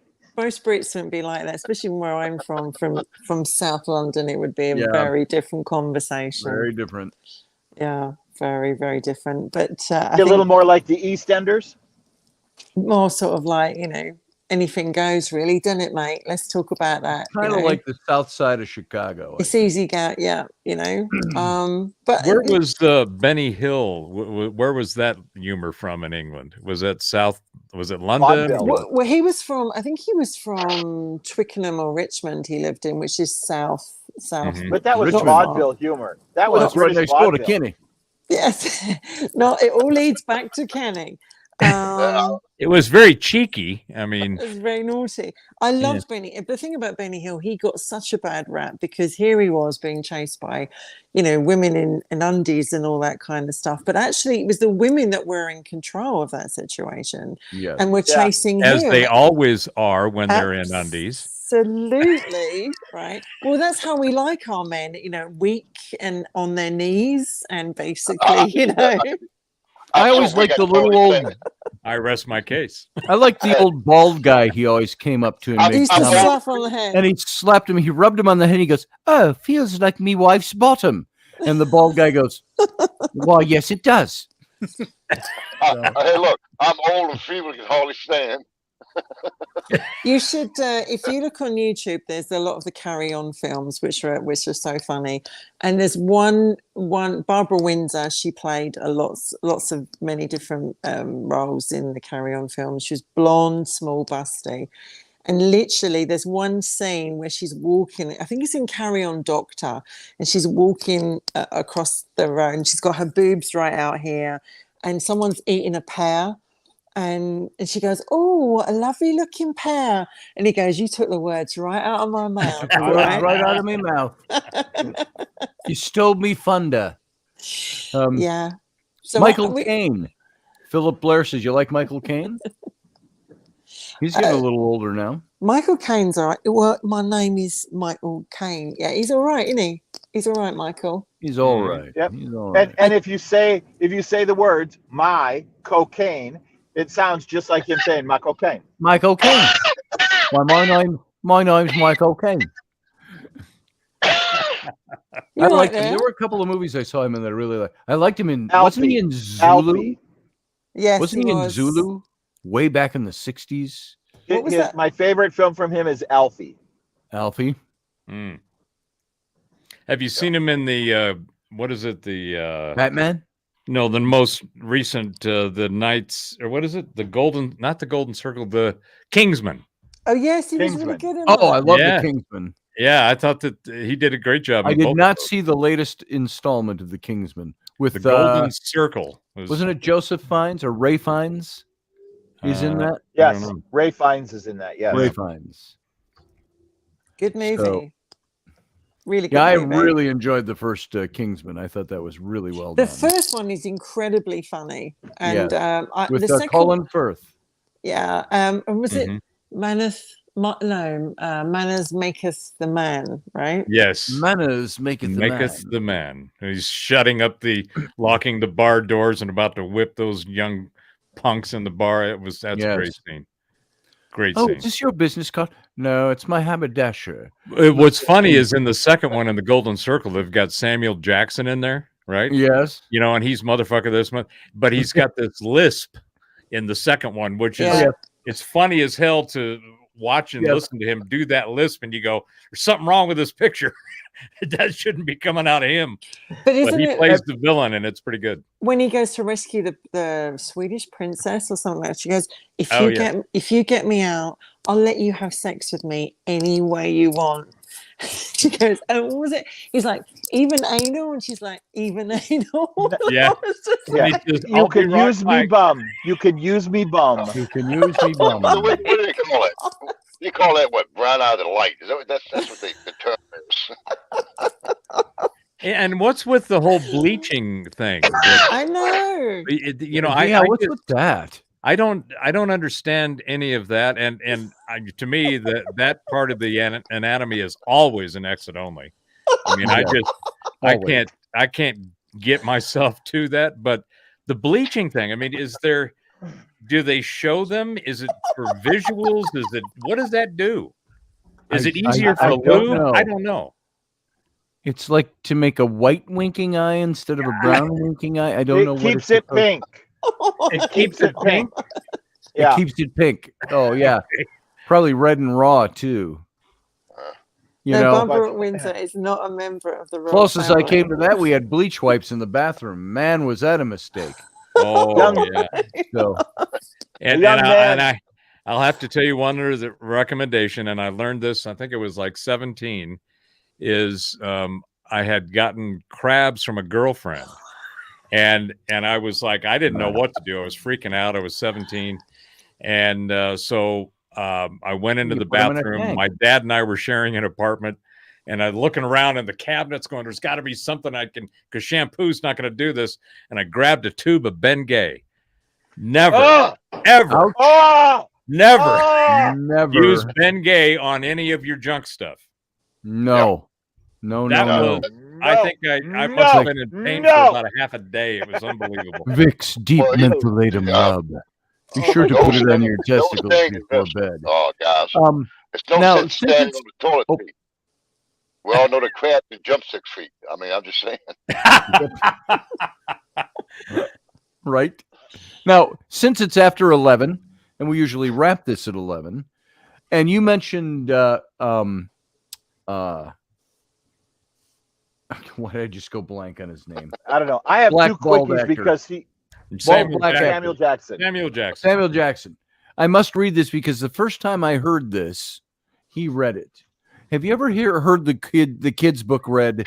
It's entitled "Go the Fuck to Sleep." Yes. I'm going to read this for you because it's bedtime. It goes like this: the cats nestle. Now, think of Samuel L. Jackson reading this. The cats nestle close to their kittens now. The lambs have laid down with the sheep. You're cozy and warm in your bed, my dear. Please go the fuck to sleep. The windows are dark in the town, child. The whales huddle down in the deep. I'll read you one very last book if you swear you'll go the fuck to sleep. The eagles who soar through the sky are at rest, and the creatures who crawl, run, and creep. I know you're not thirsty. That's bullshit. Stop lying. Lie the fuck down, my darling, and sleep. The wind whispers soft through the grass, hun. The field mice, they make not a peep. It's been 38 minutes already. Jesus Christ, what the fuck? Go to sleep. All the kids from daycare are in dreamland. The froggy has made his last leap. Hell no, you can't go to the bathroom. You know where you can go. The fuck to sleep. The owls fly forth from their treetops. Through the air they soar and they sweep. A hot crimson rage fills my heart, love. For real, shut the fuck up and sleep. The cubs and the lions are snoring, wrapped in a big snuggly heap. How is it that you can do all this other great shit, but you can't lie the fuck down and sleep? The seeds slumber beneath the earth now, and the crops that the farmers will reap. No more questions. This interview's over. I've got 2 words for you, kid. Fucking sleep. The tiger reclines in the simmering jungle. The sparrow has silenced her cheep. Fuck you, stuffed bear. I'm not getting you shit. Close your eyes. Cut the crap. Sleep. The flowers doze low in the meadows, and high on the mountains so steep. My life is a failure. I'm a shitty-ass parent. Stop fucking with me, please, and sleep. The great pangolins of Madagascar are snoozing as I lie here and openly weep. Sure, fine, whatever. I'll bring you some milk. Who the fuck cares? You're not gonna sleep. This room is all I can remember. The furniture crappy and cheap. You win. You escape. You run down the hall as I nod the fuck off and sleep. Bleary and dazed, I awaken to find your eyes shut. So I keep my fingers crossed tight as I tiptoe away and pray that you're fucking asleep. We're finally watching our movie. Popcorn's in the microwave. Beep. Oh, shit. God damn it. You've got to be kidding. Come on. Go the fuck back to sleep. The end. So there you go. You do that very well, Scotty. Very, very well. That sounds like an old joke. An old joke. I remember when years ago we had a hobo when we lived out in the country. He used to live by the railroad tracks. Yeah, old hobo. He lived by the railroad tracks. A lot of times he would run out of money. The old saying was, if you take a beer and you put it in a bottle of Coke, and you fill it up, it would make you high. That old man, he could tell some jokes. He told me about this little guy named Fuzzy Balls. That was funny as hell. Y'all ever heard of Fuzzy Balls? Just hearing you say it. Fuzzy Balls was a fucking fool. He fucked the teacher the first day in school. He fucked 97 till his dick turned blue. Then he went outside and he fucked the other two. Well, old Fuzzy Ball died and he went to hell. And he fucked the devil and he fucked as well. There was 3 little demons in the house that killed the motherfucker before he fucked us all. That was Fuzzy Ball. Bad dude. I'm offended. I'm offended by that. Can't believe all the F You'll get over it. The flying Effenheimers. Well, folks, it is with a heavy heart that I must announce the end of this show for tonight. It is now 11:08, and my eyes are telling me you should have been done 19 minutes ago. If you log off, we can stay on and talk. Yeah, we'll just carry on. Don't worry. Yeah, there it is. Yeah, you can carry on all night long. Not on my recording, you don't. We'll make damn sure that this show doesn't come back on next time. Yeah. And Professor Bauer will be re-upping the show over on his channel. Next year, will come right after. Speaking of crabs. Right after his latest Marcus Aurelius meditation. We're coming over to your show next. I got this. It's happening. I got this. You got it. I got this. You got that. I ain't a field. I got this. All right, everyone. Speaking of crabs, I'm going to do this as quick. Speaking of crabs, one year. So the Queen has a birthday every year, and every year characters would come and present during their lunch hour when they were sitting around the pavilion. We would come and present gifts to Her Majesty and stuff. And so I had this idea. We got a wooden crate and we stuck crab legs, plastic crab legs out of it and everything. And we walked down and I said, Your Majesty. And she's sitting with the entire court. I wanted to give you something you've never had. And she says, Oh, what? And I said, a case of crabs. And the king and everybody goes, oh, shocked. And they bring out this box with crab legs and they all go, ooh. And she goes, Do you have crabs, Captain? And I said, No, I'm the captain. And I shove my hand down my pants and pull out a big plastic lobster. Oh, yes, lobsters. And shove it back down inside my Nice.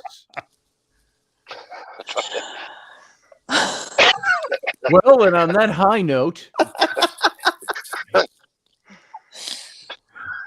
it was high because of the pinches. It was high because of the pinches. Oh, I has lobsters. Mind those pinchers. I have to say, not that I don't bring my own fair share of low notes to this show, as well as all of you combined, each and every one of you.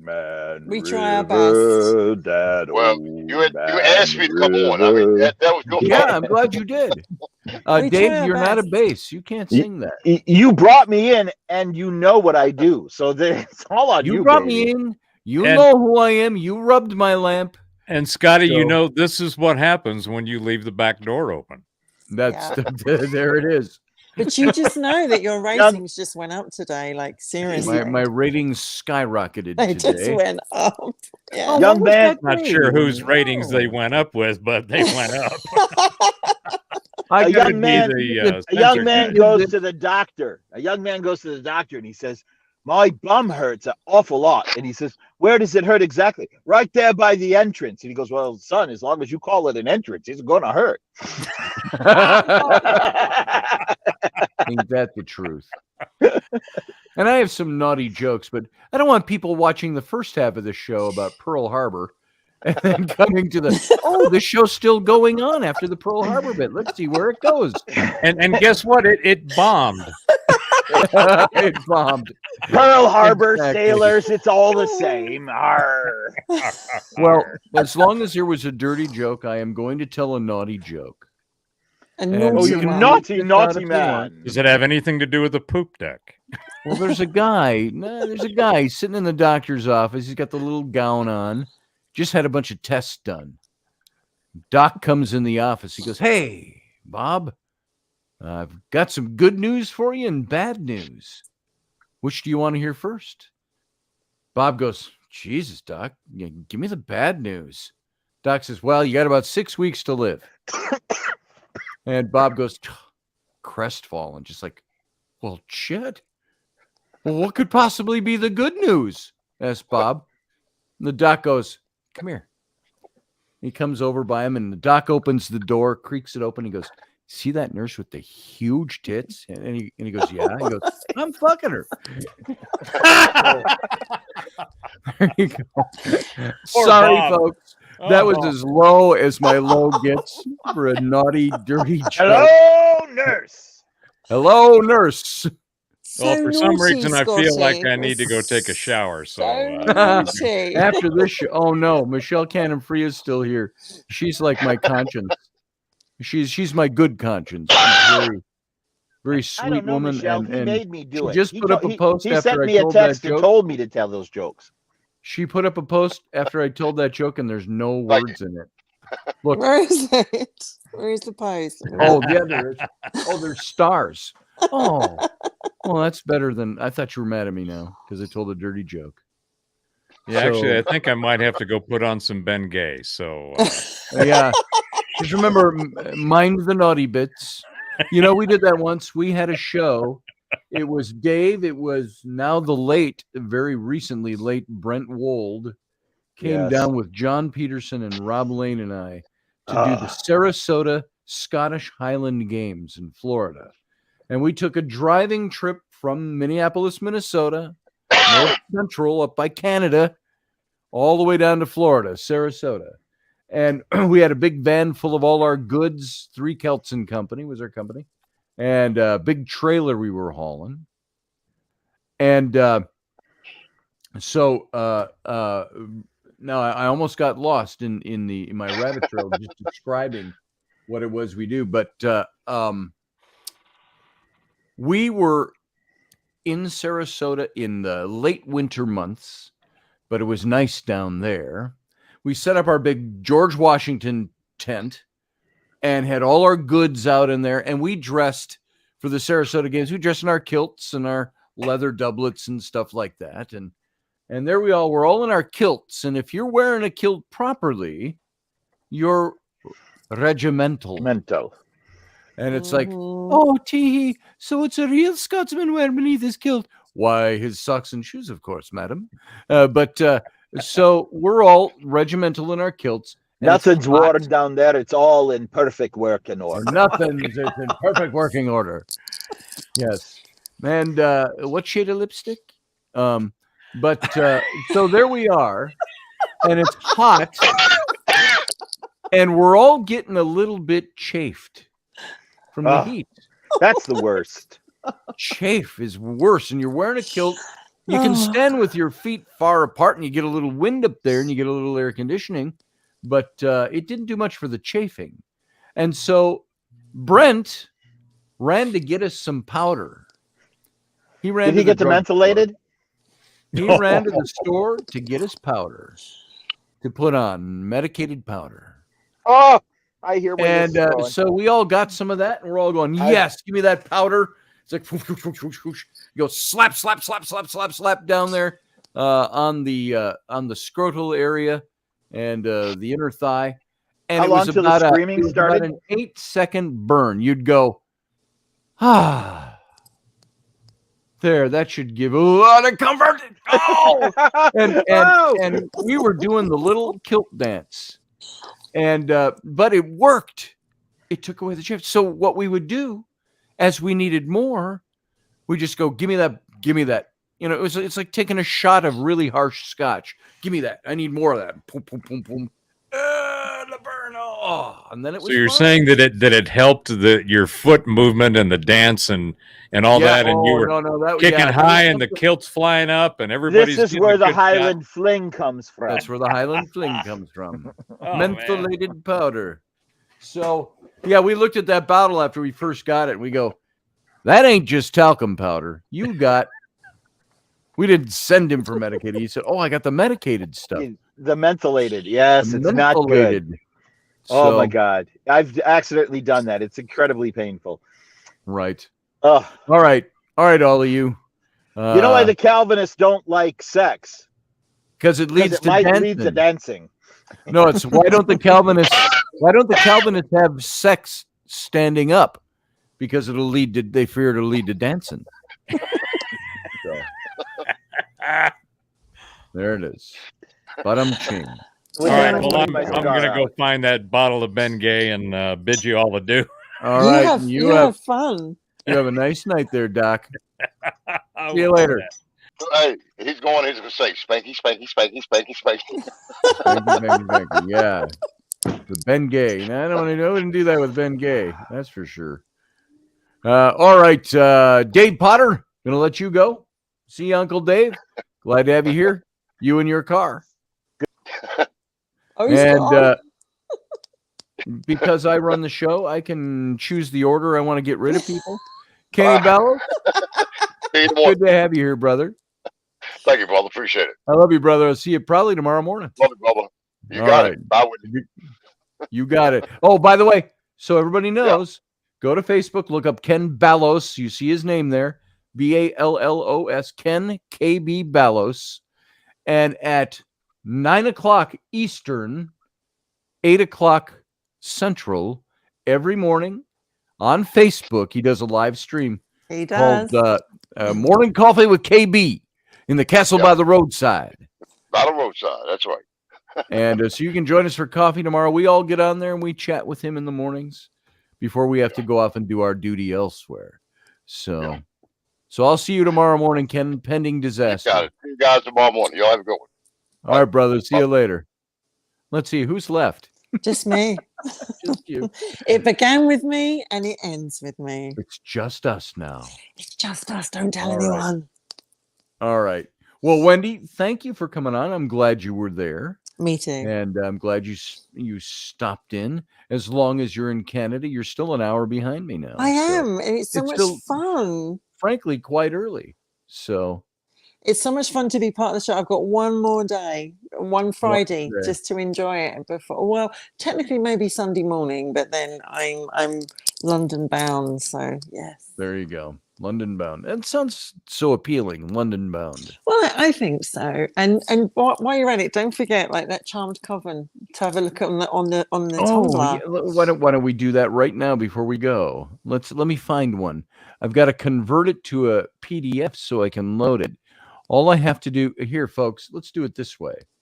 Because I think I'd love one of those. I think I'm going to share my screen. So it doesn't take so long. Where is the share screen? They changed this around. Share screen. Boom and boom and boom. Share. Boom. There it is. Boom.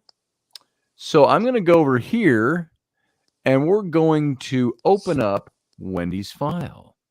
Oh, God, don't do that. Yeah. Not those photographs. Not that one. Not that one. No. Not that Let's one. see. Where do I have to go? I got to go there. I got to go there. I don't know why they made these so it grays out. I swear, if you open the wrong photograph, we're dead. Yeah. Oops. Let's see. Wendy Robertson. Look at this. You got a whole file here. I know, I do. And you've even got subfolders on my file. This one says car. This is all the Dark Huntress pictures. Blushing here. There's all the Dark Huntress pictures we did. Where'd it go? There it is. There she is. So, baby. That kind of thing. And we have her sleeping like that. And we have her. Oh, where'd it go? Yeah, where's she gone? It's supposed to be with the lights on. Oh, there they are. There they are. All right. Charmed Coven. Now, if you look over here, CC is Charmed Coven. So I've got starting here. No, that's not Carry On. See, I got Carry On. You got Carry On Britain here as well. Yeah. There it is.